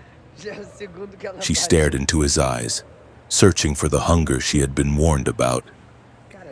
She was daring him to prove her training right. She was terrified he would. "Let me show you what human men lack," she said, the words a challenge wrapped in smoke. She took his hand and placed it on her chest. Right over her heart, it was beating frantically, a bird trapped in a cage. She expected him to grab. She expected him to pull her down, to use her vulnerability as an invitation to conquer the untouchable princess. Caleb did not grab. He held his hand exactly where she placed it. He did not push. He did not pull. He just let his palm rest there, warm and steady, grounding her. "I am not them, Vespera," he said softly. "I do not want to own you." Vespera let out a shuddering breath. The anger drained out of her, leaving only the ache. She closed her eyes and leaned her forehead against his. "Show me," she breathed. He moved his other hand to the back of her neck, his fingers tangling in her silver hair. He did not kiss her immediately. He waited. He let her bridge the gap. When she kissed him, it was not the desperate collision of the ruins. It was slow. It was heavy. It was a question asked and answered in the language of breath and skin. She climbed into his lap, straddling him, seeking the friction, the closeness. But every time the intensity threatened to tip into aggression, Caleb slowed it down. He stopped to look at her. He stopped to make sure she was present, not just losing herself in the sensation to escape the pain. "You are shaking," he whispered against her throat. "I am terrified," she admitted, clutching his shoulders. "Good," he said. "Stay with it." They moved together in the dim light of the living ship, exploring the map of each other's bodies with a reverence that felt like rebellion. In a universe trying to turn them into products, into symbols, into memories. This act, this messy, honest, terrified connection was the only truth left. Post-coital clarity came with a side of political horror. They were lying on the narrow bunk in the back of the cabin, tangled in a blanket. Vespera was tracing the line of the scar on Caleb's shoulder. "We need to see the data," she said quietly. "The full file from the seed." Caleb nodded. He tapped his wrist. The projection flared to life in the air above the bed. Now that they had the key from the vault, the encryption dissolved. The files opened. They did not show a military strategy. They showed a ledger. "Credits," Caleb said, squinting at the numbers. "Trillions of them." Vespera sat up, pulling the blanket around her. "Look at the payee. The Mnemosyne Syndicate. A corporate entity," Caleb realized. "They are not just erasing memories for political control. They are selling them." The file detailed the transaction. The coup was funded by the syndicate. The war was a marketing campaign. They engineered conflicts to traumatize populations, then sold the memory edits as the cure. It was a closed loop of suffering and profit. "Kale is not just a racist," Vespera said, her voice cold. "He is a salesman. He sold the soul of the empire to a company that harvests trauma." "We have to broadcast this," Caleb said. "The file has the receipts, the contracts. If people see this, the lie falls apart. But we cannot broadcast from here," Vespera said. "The Free Drift's transmitters are too weak. Kale will jam them in seconds." "We need a signal booster," Caleb said. Vespera looked at the map. "There is only one transmitter powerful enough to override the Imperial jammer, the citadel of truth on the capital planet. They are holding the coronation there tomorrow," Caleb said. "Kale is going to crown the double." Vespera smiled, but there was no humor in it. It was the smile of a wolf. "Perfect," she said. "Then we will crash the party." The plan was insane. It relied on a level of improvisation that made Vespera's tactical mind itch, but Caleb insisted it was the only way. Step 1. Distraction. "We need to clear the local comms channels." Caleb told the ship's AI, "Can you generate enough noise to confuse the border patrol while we slip out?" "I have analyzed human social networks," the AI replied. "The most disruptive force in your culture is celebrity gossip, generating protocol, royal scandal." As the Chimera detached from the free drift, the AI blasted a signal across the sector. It was not a distress beacon. It was a falsified leak claiming that Princess Vespera had secretly eloped with a tentacled moisture farmer from the Outer Rim and was pregnant with a litter of hybrid larvae. The Imperial gossip channels went nuclear. The bandwidth was instantly clogged with billions of citizens debating the scandal, sharing memes, and arguing over the biological feasibility.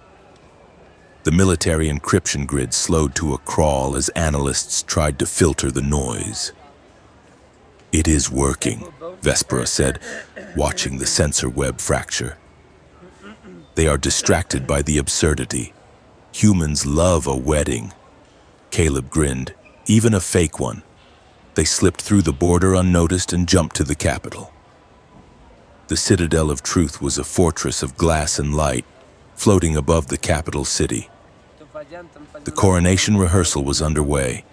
The air was filled with fireworks and drones. They did not land. They performed a high-orbit insertion. Vespera wore her armor again, but it felt different now. It was no longer her identity, it was just a tool. Caleb wore a stolen technician's uniform. They jumped from the ship in halo gliders, silent and invisible against the night sky. They landed on the spire of the Citadel. "We have 10 minutes before the main grid cycles," Vespera said, cutting through the glass with a laser torch. They dropped into the ventilation shafts. They moved silently. Vespera leading with predator grace, Caleb following with nervous energy. They reached the central broadcast room. It was empty, save for a single figure standing by the window, looking out at the city. Kale. Vespera dropped from the vent, landing softly behind him. Caleb stayed in the shadows, moving toward the console to upload the data. "Hello?" "Kale," Vespera said. The High Chancellor turned. He did not look surprised. He looked disappointed. "I knew you would come," he said. "You always were too stubborn for your own good." Vespera drew her sword. It hummed with lethal energy. "Why?"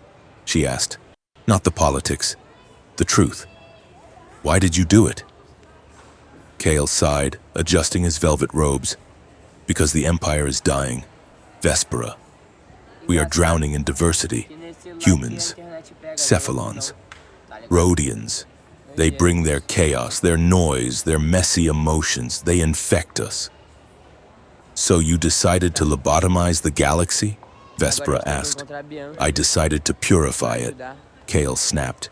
"The Mnemosyne Syndicate offered a way to curate history, to remove the mistakes, to create a perfect, orderly memory where the Valari are the benevolent rulers we were meant to be. I did it to save us from them." He gestured vaguely at the city below, at the humans living there. Vespera looked at him. She saw the fear behind his eyes. It was pathetic. "It is not duty," she said. "It is just fear dressed up in gold. You are terrified that if we are all equal, you are not special." Kyle sneered. "And you? You have been corrupted by that pet human of yours. Kill me if you must. But the broadcast is locked. The coronation will proceed." Vespera stepped forward. She placed the tip of her sword against Kale's throat. She wanted to push. She wanted to end him for the pain he had caused, for the double he had made, for the father he had pretended to be. Kill him. A dark part of her whispered, No, she said aloud. She pulled the blade back. Then, with a fluid motion, she struck him with the pommel of the sword, shattering his jaw and knocking him unconscious. I am not you, she whispered to his crumpled form. I do not edit reality to suit my feelings. Caleb, she shouted, is it done? I am locked out, Caleb yelled from the console. The encryption is biological. It needs a continuous pulse from a living operator to keep the stream open. I can upload the truth, but someone has to hold the connection open manually. If you let go, the upload stops? Vespera asked. Yes, and security is breaching the door in 30 seconds. Vespera looked at the door. She could hear the heavy boots of the Seraph Guard. Take the master key, Caleb said, tossing her a data chip. You have to get to the roof. The ship is coming back for a pickup. What about you? Vespera asked. I am the bridge, Caleb said.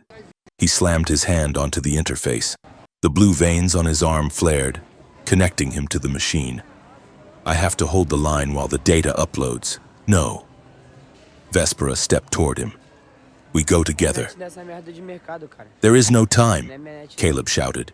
If you stay, they capture both of us, and the truth dies. You have to go. Vespera, be the leader you claim to be. The door buckled under a plasma ram. Vespera looked at him. She saw the fear in his eyes, but also the resolve. He was choosing this. I will come back for you, she promised, her voice breaking. I know. Caleb smiled, sweat running down his face as the machine began to burn his neural pathways. Now run! Vespera turned and ran. She sprinted for the service ladder, bursting out onto the roof just as the Chimera swooped down from the clouds, its ramp lowering. She jumped, catching the edge of the ramp. She hauled herself up, looking back at the Citadel. Inside the broadcast room, the door exploded inward. The Seraph Guard poured in, weapons raised. Caleb did not let go of the console. He screamed as the data surged through him, pushing the truth out to the galaxy, burning the lies away, even as the rifle butts descended on him. Vespera watched the Citadel shrink into the distance as the ship blasted toward the stars. She clutched the master key in her hand, her knuckles white. You are mine, she whispered into the wind, and I am coming to burn them down. The silence on the bridge of the Chimera was louder than the screaming engines had ever been. Vespera sat in the pilot's cradle, her hands trembling as they hovered over the interface gel. She was alone, for the first time since the gala, since the ballroom floor where she had tackled a courier in a tuxedo. She was truly alone. The grief was a physical weight, pressing against her chest like high-gravity acceleration.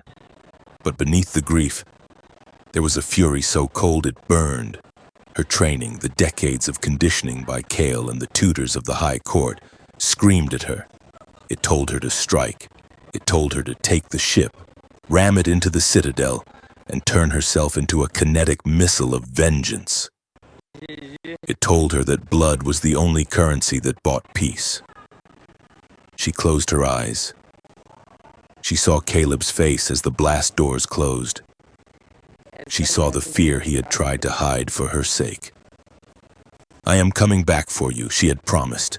If she listened to her training, she would die in a blaze of glory, and Caleb would be executed in a cell. Vespera opened her eyes. The violet irises were hard, stripped of their royal detachment. She pushed the rage down, compressing it into fuel. She did not need to be a princess today. She needed to be a general. Computer, she said, her voice cracking before finding its steel. Set a course for the null sector. Locate the transponder signal of the red jackal. The Chimera shuddered, its biolights pulsing a somber blue. The red jackal is a separatist vessel, the ship warned. They are flagged as hostile to the crown. I am hostile to the crown, Vespera corrected. Take us there. The meeting took place in the cargo hold of a retrofitted mining hauler, drifting in the magnetic shadow of a gas giant. The air smelled of recycled ozone and unwashed bodies. Vespera stood in the center of the room, unarmed, wearing only her undersuit and a heavy coat she had stolen from the Chimera's locker. Surrounding her were the dregs of the Empire's failures. There were defectors from the Imperial Navy, their uniforms stripped of insignia. There were dissident nobles who had fled Kale's purges. And there were humans, members of the Iron Cell resistance. The leader of the cell, a scarred woman named Jana, stepped forward. She held a kinetic rifle pointed directly at Vespera's chest. "Give me one reason I should not space you right now," Jana said. Her voice was rough, like grinding stones. "You are the butcher of Odera. My brother died in that strike." Vespera did not flinch. She did not raise her hands. She looked Jana in the eye. "Because I killed him," Vespera said. The room went deadly silent. "I ordered the strike," Vespera continued, her voice steady but quiet. "I signed the paper. I watched the beams fall. I believed the lie that it was a military target. I was wrong.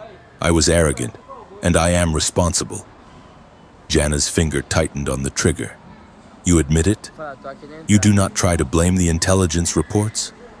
"I am the one who gave the order," Vespera said. "The guilt is mine. I will carry it until I die. But if you kill me today, the man who fed me that lie, the man who is currently planning to erase the memory of your brother entirely, wins." She took a step closer to the rifle barrel. "Kyle is staging a massacre at the Unity Accords tomorrow," Vespera said. "He is going to slaughter the delegates and use the Mnemosyne device to rewrite the collective memory of the galaxy. He will make the universe forget Odera. He will make them forget your brother.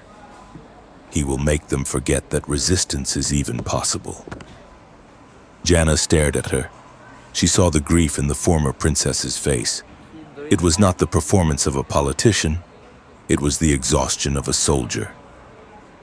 Vespera held out a data chip, the master key Caleb had saved. "I have the key to stop him," Vespera said. "But I need an army to get me to the gate. I am not asking you to fight for me. I am not asking you to fight for the Empire. I am asking you to fight for the truth." Jana lowered the rifle slowly. "You are not a princess anymore, are you?" Jana asked. "No," Vespera said.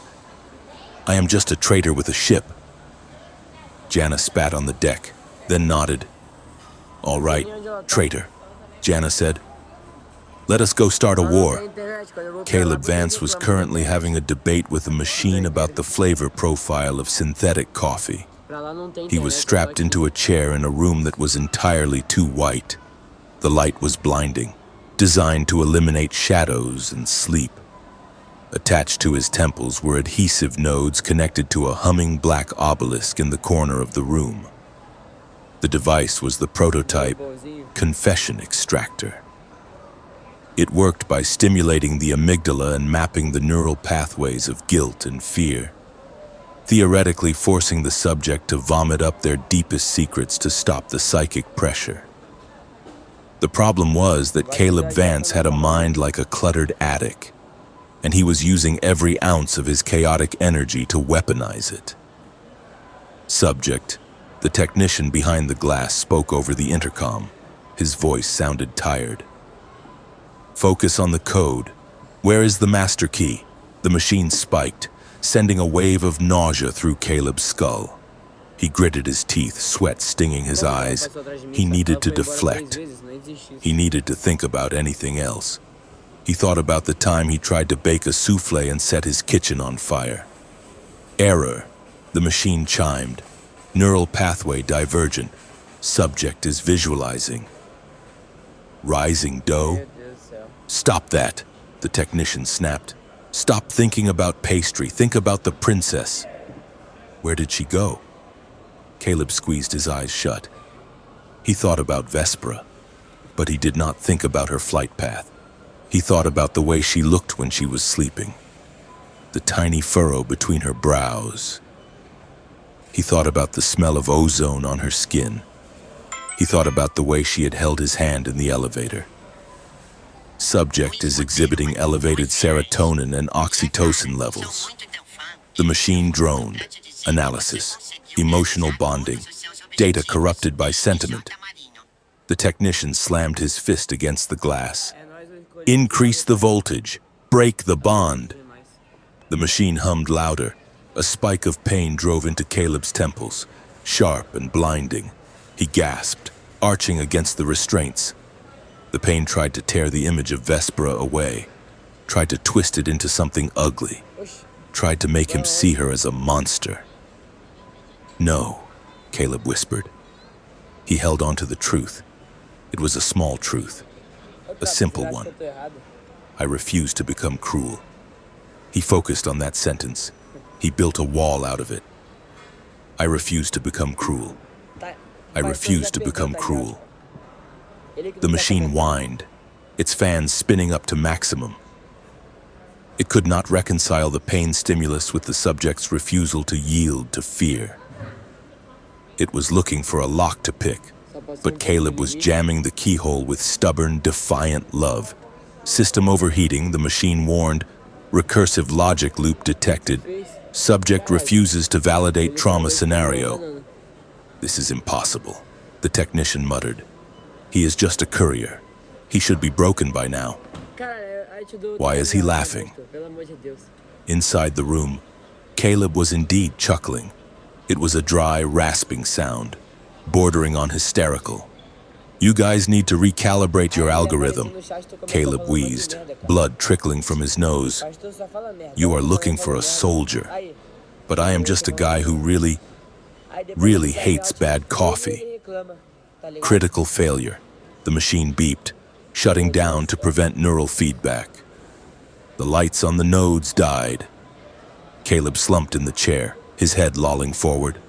He was exhausted. His brain felt like it had been run through a blender, but he had not talked. He looked at the one-way glass. Is that all you got? He whispered. Because she hits harder than that. Vespera did not look like a princess when she arrived at the detention facility on the moon of Ixion. She looked like a junkyard golem. She had scavenged parts from the rebels and the armory of the Chimera. Her chest piece was a slab of Enforcer reactive plating, spray-painted a dull matte gray. Her gauntlets were mismatched, one white ceramic from her old life, the other a heavy rusted hydraulic claw from a mining suit. She wore a cloak made of thermal dampening fabric to confuse sensors. She stood on the ridge overlooking the facility. It was a fortress of black steel, buried in the crater of a dormant volcano. The Chimera hovered silently above her, cloaked in the planet's magnetic field. Are you ready? Vespera asked the ship. I am angry, the ship replied. They hurt the pilot. Good, Vespera said. Keep that anger. She signaled Jana and the ground team. The rebels were positioned at the power relays. Mark, Vespera said. The rebels blew the relays. The perimeter fence of the facility flickered and died. Vespera dropped. She did not use a parachute. She used the gravity drivers in her scavenged boots to turn her fall into a controlled meteor strike. She slammed into the courtyard, the impact cracking the concrete. The alarm klaxons began to wail. Doors hissed open and squads of security droids poured out. Vespera drew her weapon. It was not the elegant sword of her station. It was a heavy, serrated vibro axe she had taken from a separatist warlord. She moved. It was brutal. It was kinetic. There was no grace in it, only efficiency. She hacked through a droid, the axe shearing through metal chassis like paper. She spun, using the hydraulic claw to crush the head of a second attacker. She was a whirlwind of gray armor and sparks. She breached the main doors. The interior hallway was lined with gravity plates. The security system activated, flipping the gravity vector. Vespera fell toward the ceiling. She adjusted instantly. She landed on the ceiling panels, her mag boots locking on. Olha aqui. The guards below, now above her, fired upward. Vespera ran along the ceiling, dodging plasma fire. She reached the end of the hall and cut the gravity generator. Gravity normalized. The guards fell 10 feet to the floor, crashing in a heap. Vespera dropped into their midst, the axe swinging. Cadê? She fought her way down to the detention level. She was bleeding from a graze on her thigh. Her scavenged armor was dented. She did not care. She reached the interrogation block. The door was sealed with a blast shield. Ship! Vespera screamed into her comms. I need a door opener. Inbound. The ship roared. The ceiling of the facility exploded. The Chimera did not fire a weapon. It rammed the building. The living starship tore through the upper levels, its hull hardening to diamond density. It crashed into the hallway behind Vespera, burying its nose in the debris, looking like a glorious, angry beast bursting from the earth. The blast shield buckled from the structural stress. Vespera jammed her hydraulic claw into the gap and pried it open with a scream of metal. Mano, outra She coisa. stumbled into the room. Caleb was still strapped to the chair. He looked terrible. His face was pale, his eyes unfocused. Vespera dropped her axe. She rushed to him, tearing the restraints off with her bare hands. Caleb? She gasped, grabbing his face. Caleb, look at me. Caleb Oi, tô blinked. em live. He looked at the gray, mismatched armor. He looked at the dust and blood on her face. Eu tô bem. Não, bem You mais ou look menos, né? Como terrible, he whispered, his voice raspy. I know. Cada. Vespera choked out a laugh that was half a sob. I have no style. She hauled him up. He stumbled, his legs weak, but he held on to her. Can you move? She asked. As long as we are moving away from that machine, Caleb said. They scrambled back to the ship. The Chimera opened its airlock, sucking them inside just as the facility's security forces began to rally. Go! Vespera shouted to the ship. The starship reversed thrusters, ripping itself free from the building in a shower of concrete and rebar, Mudou, cara. and rocketed toward the sky. Não saiu áudio, mano. The argument happened in the medbay, while Vespera was trying to bandage Caleb's wrists. You should not have come back, Caleb said, pulling his arm away. Ô, Alan, conserta esse live. The mission was to Cara, broadcast the não tô key. You risked the entire alliance for one person. I risked the alliance for my Depois partner. eu vejo esse live pic. Vespera shouted, throwing the bandage roll onto the tray. Ô, Marcos, ó. Do not lecture me Fala on pra ele. strategy. Ó, eu tô te filmando. Caleb, É, I know the fala pra math. ele dar essa live The inteira. math said leave you. Then you should have listened to the math, Caleb yelled back, standing up despite his shaking legs. If they had caught you, it would be over. Kale would have won. You made yourself a Live no target. Discord, né? I made myself human. Vespera stepped into his space, her eyes blazing. Discord. You told me that power without empathy is poison. You told me to live differently. And now you are angry because I refuse to let you be a martyr? Entendeu? I am angry because I was ready to die for you, Vai Caleb sair, vai confessed, pra praia. the words tearing out of him. I made my peace with it. Da live do Vespera, Discord? I was going to hold that line so you could win. And you took that away from me. I did not want to win if it meant standing on your grave. Vespera grabbed his shoulders and shook him. Ó, Do you vou understand? voltar pro Rio depois de amanhã. I am done with Pyrrhic victories. I am done with sacrificing the things I love for the sake of the Empire. The silence that followed was heavy, ringing with the truth of her words. The things I love. Caleb stared at her. The anger drained out of him, leaving him hollow and exposed. Aí esquece. You love Vai me? ser isso. He asked quietly. Porra. Vespera looked at him. She did not retreat into her Tá armor. maluco? She did not look away. Yes, she said, I love you, Então, and that is why I am furious with you. Because you tried to leave me alone in a universe that I finally started to like because you were in it. Exatamente. Caleb slumped back onto the biobed. He put his head in his hands. I was scared, he admitted. I was scared that if I lived, I would just be a liability, a weakness you had to protect. You are not my weakness, Vespera said, her voice softening. She stepped between his knees, just as she had on the ship before, but this time it was not about seduction. It was about anchoring. You are my compass, she said. You are the only one who tells me when I am lost. She took his hands. No more ownership, she said. No more martyrdom, Caleb replied, looking up at her. We do this together, Vespera said.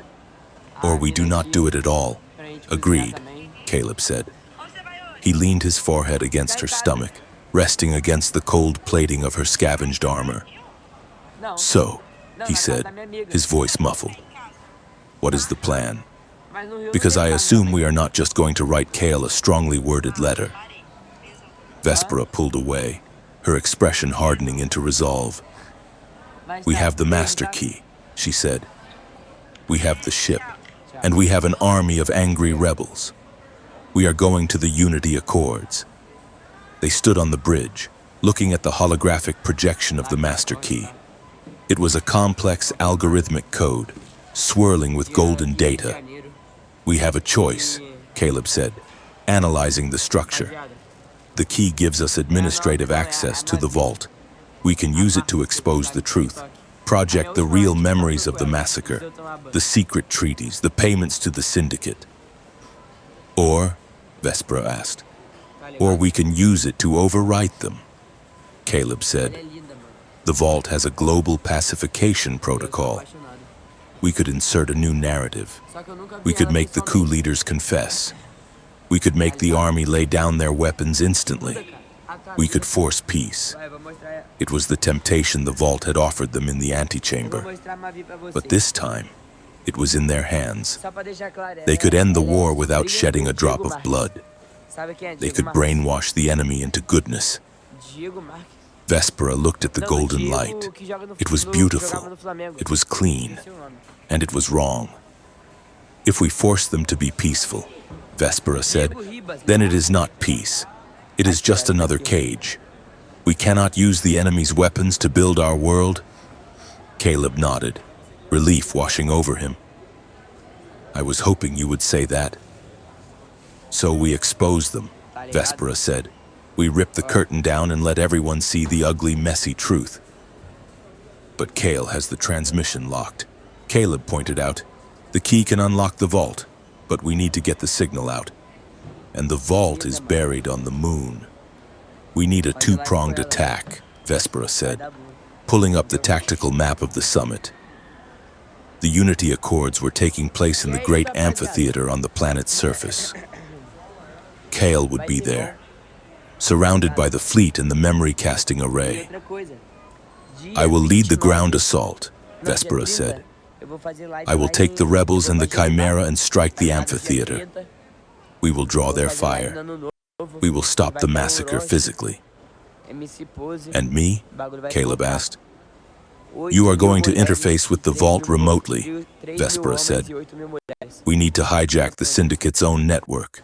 When Kale tries to activate the memory wipe, I need you to reverse the polarity.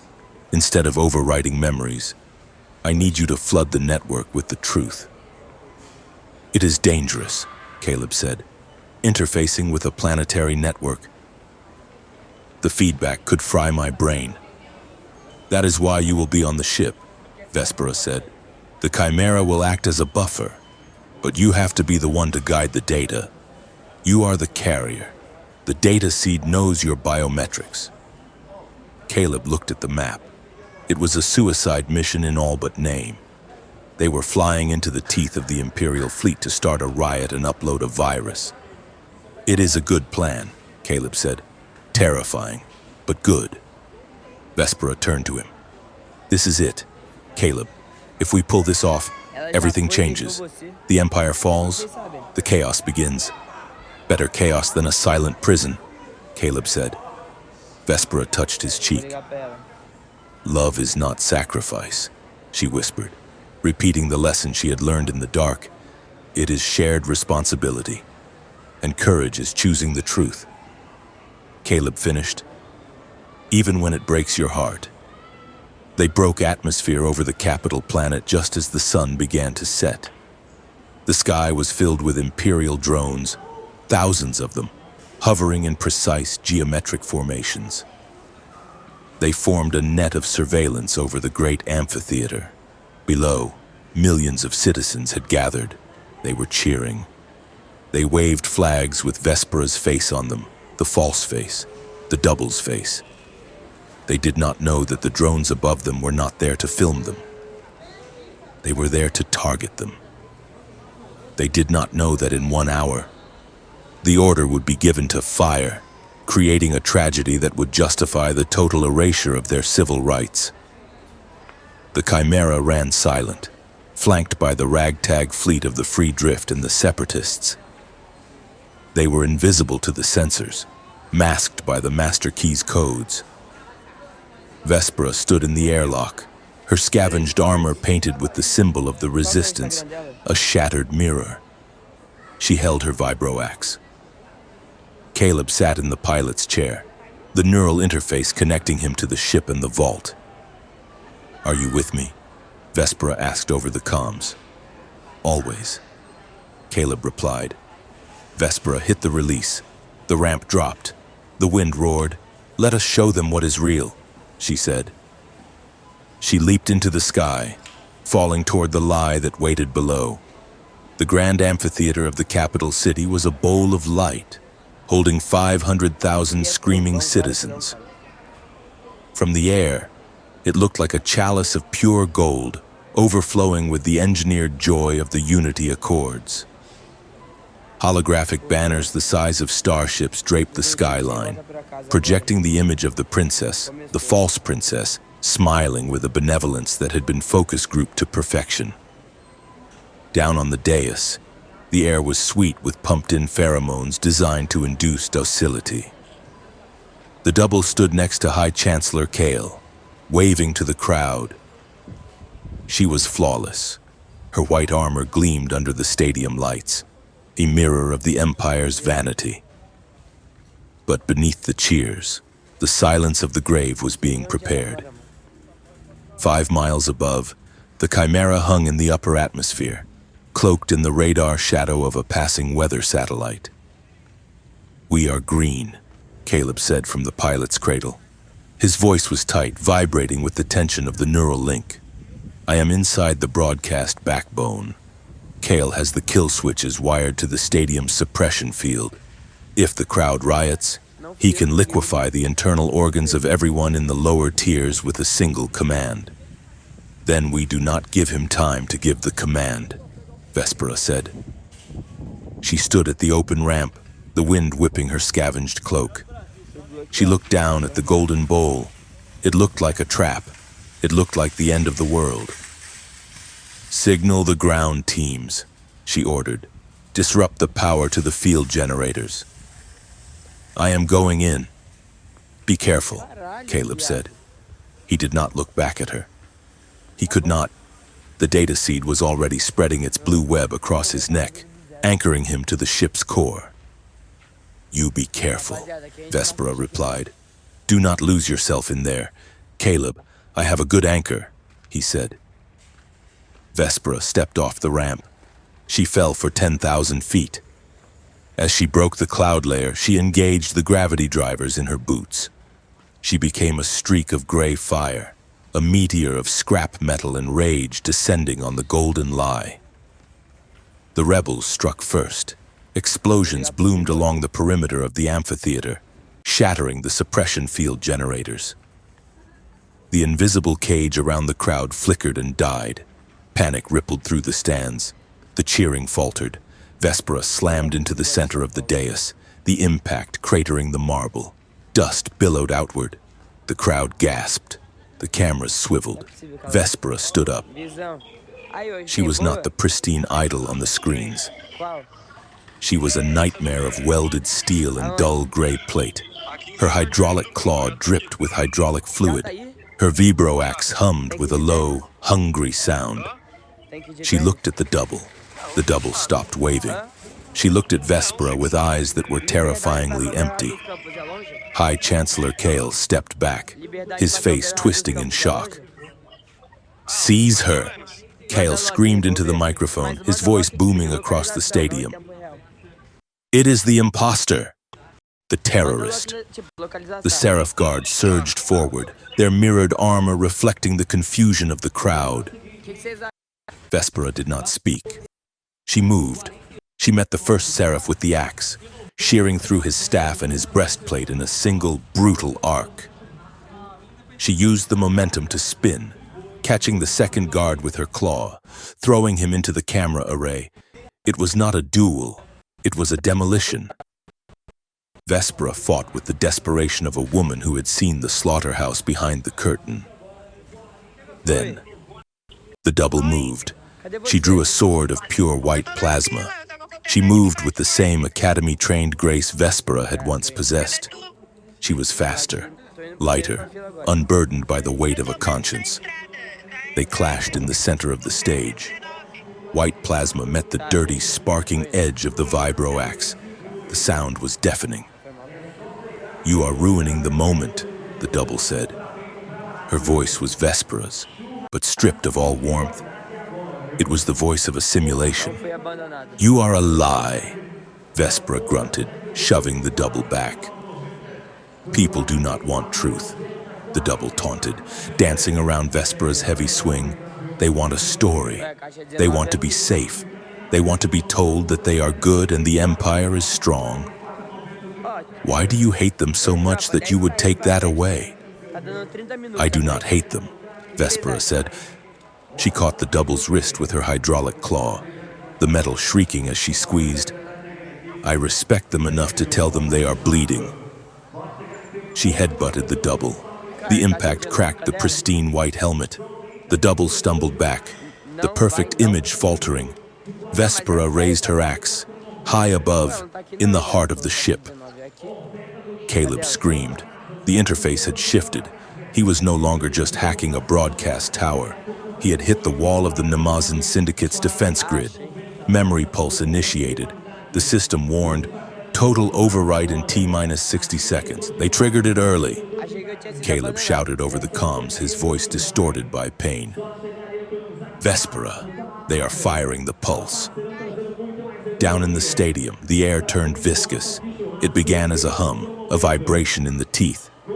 Then, the light shifted. The golden sun seemed to dim, replaced by a cold, clinical violet washout. The crowd screamed, but it was not a scream of fear. It was a scream of dissolution. A woman in the front row looked at her husband and forgot his name. A soldier raised his rifle and forgot which side he was on. The fabric of reality began to fray, faces blurred. History became a liquid thing, rewriting itself in real time. "The vault is bleeding through," Caleb yelled. "It is not just changing memories, it is eating the present." Vespera felt it. She felt the memory of the last hour slipping away. She felt the urge to drop her axe, to kneel, to accept that she was the imposter. The narrative was rewriting her mind. She bit her tongue until she tasted copper. The pain anchored her. "Caleb," she shouted, "reverse the flow, I cannot get in." Caleb gasped. "The current is too strong. It is washing me away." Vespera looked at Kale. The High Chancellor was standing by the central console, his hand hovering over the master switch. He looked ecstatic. He was watching his perfect world come to birth. Vespera threw the double aside. She charged Kale. She did not reach him. The air in front of him solidified into a barrier of hard light. Kale looked at her through the shimmer. "Stop." "Vespera," Kale said. His voice was calm, amplified by the speakers so that even the forgetting crowd could hear him. "Look at them. Their pain is vanishing. Their doubt is gone." He gestured to the stands. The screaming had stopped. The people stood slack-jawed, their eyes glassy, drinking in the violet light. "I can make them happy," Kale said. "And I can make you a hero again." Eu tinha entendido apagão. He tapped the console. The barrier lowered slightly. "Join me." He offered, "Let the pulse finish. We will rewrite the script. You will be the savior who stopped the terrorist attack. You will be the queen. You Rapaziada, can vamos rule pra... kindly. O segundo Vespera. vai ser a gente You can give conversando. them bread and circuses and peace. Chamaram pra uma Is festa. that not better than this chaos?" It was the offer of the vault again, Tá bom? the comfortable lie. Vespera looked at the crowd. They looked peaceful. They looked like cattle waiting for the hammer. Uma festa, será que eu vou? Não She vou. looked at the double, who was standing up, repairing her helmet. The double was the perfect ruler for this world. Vespera dropped her axe. The sound of the heavy metal hitting the marble echoed in the silence. Kyle smiled. You see? Wisdom comes at last. Vespera reached up and unclasped her scavenged cloak. She let it fall. She stood in her mismatched, dented armor, bleeding, dirty, and undeniably real. She reached for the microphone on the dais. "You are right, Kale," she said. Her voice boomed across the city, cutting through the static of the pulse. "Peace is beautiful. But you forgot one thing." "What is that?" Kale asked, his hand still on the switch. "Peace without truth is just a pause between wars," Vespera said. She turned to the camera. She looked directly into the lens, staring into the glassy eyes of 500,000 people. "My name is Vespera," she said, "and I am a monster." The crowd stirred. The confession cut through the memory fog like a razor. 3 years ago, I ordered the destruction of the Odera colony. She continued, "I was told they were enemies. I did not check. I wanted to be strong, so I became a killer." Kale's smile vanished. "Cut the feed!" he screamed. But the feed was locked by Caleb in the ship. "I killed 2,000 people," Vespera said, her voice shaking with the raw force of the shame she had refused to bury.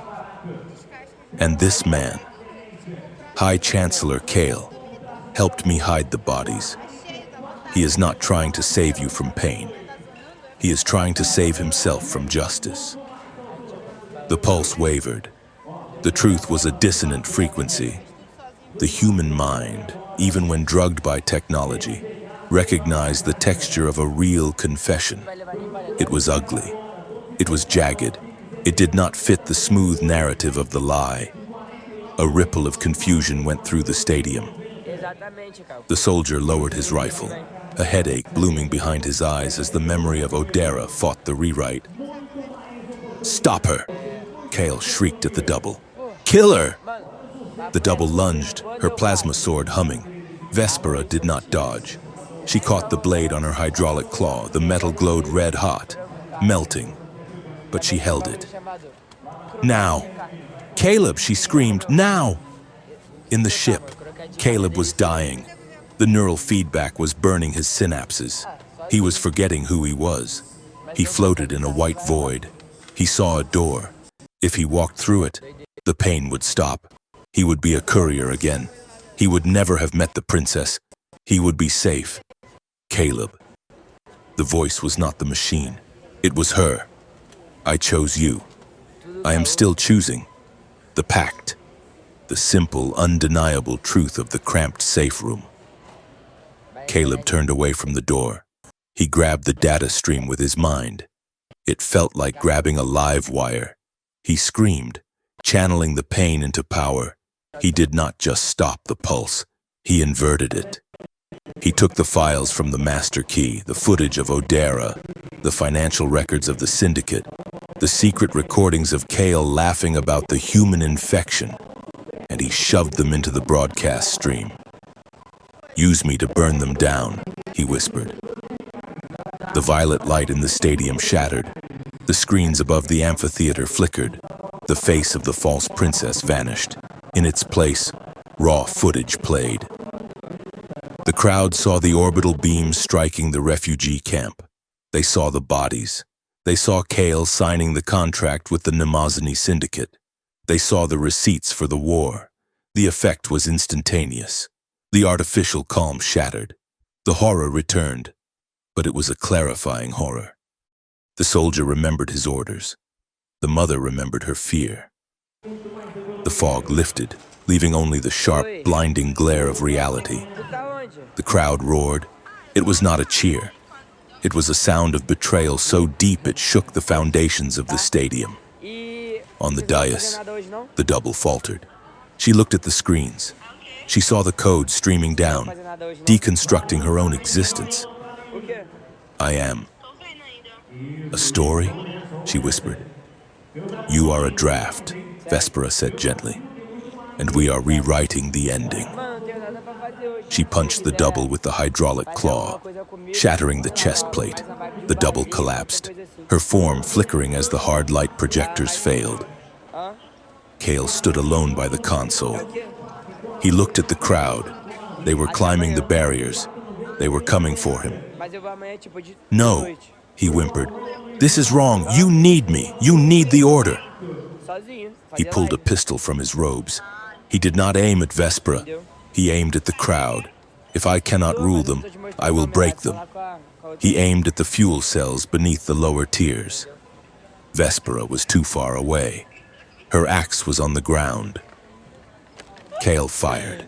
A shadow fell over the dais. The chimera dropped out of the sky. The living ship did not fire weapons. It dove. It interposed its massive organic bulk between Cale's shot and the fuel cells. E tu não quer The fazer plasma nada hoje, não? bolt struck the ship's underbelly. The ship screamed, a sound that was not mechanical, but biological. A cry of pain that echoed in Vespera's bones. Ship, she yelled. The explosion tore through the ship's lower deck. Debris rained down, but the fuel cells were untouched. The crowd was safe. Moral protocol engaged. The AI's voice crackled in Vespera's ear. Muito ruim. Joke delivery system offline. Shielding civilians, 100%. The ship crashed into the far side of the arena, sliding to a halt in a cloud of dust and steam. Aí, vamos. Cale stared at the wreckage. He raised his gun again. Vespera was on him. Agora tem que esperar a Bianca. Lá. She did not use a weapon. Mas tá, vamos. She hit him with her armored gauntlet, a single devastating cross to the jaw. Cale spun and hit the ground. He tried to crawl. Vespera put her boot on his chest. It is over. Cale, she said. He looked up at her. Blood on his teeth. You have destroyed the Empire, he spat. The humans will tear us apart. Vou ver e te You have aviso. unleashed chaos. I have unleashed the truth, Vespera said. What happens next is up to us. She looked up. The Seraph Guard had lowered their weapon. They were watching the screens.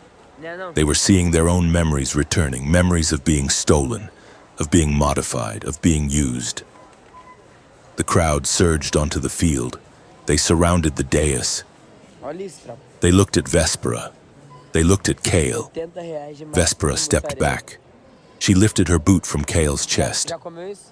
He is R$70 yours, de mussarela. she said to the people. She turned and ran toward the crashed ship. Porra. The smoke inside the chimera was thick and acrid. Tá amado. Vespera coughed, waving her hand. Caleb, Esse daqui, she esse aqui é shouted. bom. She found him in the pilot's cradle. The neural gel had turned black, burned by the feedback. Caleb was slumped forward, motionless. Não, presta não. Vespera tore the connections loose. She pulled him out of the cradle and laid him on the deck. His skin was gray. His breath was shallow. The blue veins of the data seed were faded, Cadê a Bianca? dull and lifeless. Ô, Caleb, aí eu tô Vespera aqui, pleaded, filho da shaking him. puta, não. Do not do this. Quando tá passando, You é muito promised fome. no martyrdom. Essa merda vai dar uns 1000 She reais. pressed her ear to his chest. His heart was beating, but it was erratic, skipping rhythms like a damaged engine. É live, aham. She placed her hand on his cheek. I am here, she whispered. The lie is gone. Come back. For a long minute, there was nothing. Then, Caleb drew a ragged breath. He coughed, his eyes fluttering open. He looked up at her, his vision unfocused. Did we Oi? burn it down? He rasped. Vespera let out a sob of Essa relief. daqui veio machucada. She pulled him into her arms, burying her face in his neck. Yes, she said. We burned it all down. Caleb groaned, shifting his weight. Good. Because I think I owe the ship an apology. I called it a toaster once. Vespera laughed, tears streaking the grime on her face. The weeks that followed were not the fairy tale ending the Empire was used to. There were no parades. There were riots. There were trials. The collapse of the Mimosini Syndicate revealed a rot so deep it touched every sector of the government. The Empire did not vanish, but it fractured. Planets declared independence. The Transitional Council was formed, a messy, arguing body of humans, Valerie and aliens trying to figure out how to live without a script. Mano, 700 real. Vespera refused the crown 3 times.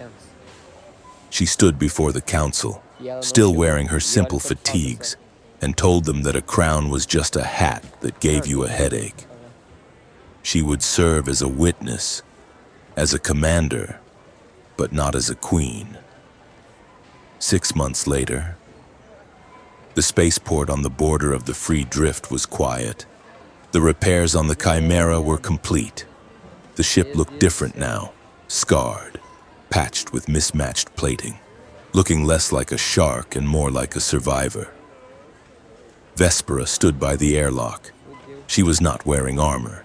She wore a heavy pilot's jacket and canvas trousers. Her hair was tied back.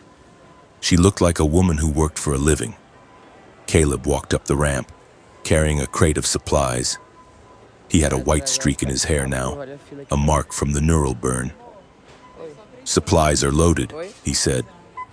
"The AI says it wants to visit the nebula. It wants to see if there are space whales." "Space whales are a myth," Vespera said, leaning against the hull. "So was a truthful politician." Caleb grinned. "But here you are." He set the crate down. He looked at her. He looked at the lack of armor. He looked at the way she stood, relaxed, her hands visible, her heart open. "You know," he said, stepping closer. "The council is still asking for you. They say the galaxy needs a symbol." "I am not a symbol," Vespera said. "I am a person." She reached out and took his hand. "And I have a pact to keep," she added. Caleb squeezed her hand. "Where are we going?" he asked. Vespera looked up at the stars. They were not arranged in constellations of order anymore. They were chaotic, scattered, and burning with nuclear fire. They were dangerous. "We are going to find out what happens next," she said. "That sounds terrifying," Caleb said. "Yes." Vespera smiled, and it was a real smile, soft and sharp at the same time. "Let us go be terrified together." They walked up the ramp. The airlock cycled shut. The Chimera fired its engines, a sound that was a laugh and a roar, and blasted off into the deep, messy, beautiful dark. The truth had not fixed everything. It had just cleared the ground. Now, the hard work of building something real could finally begin.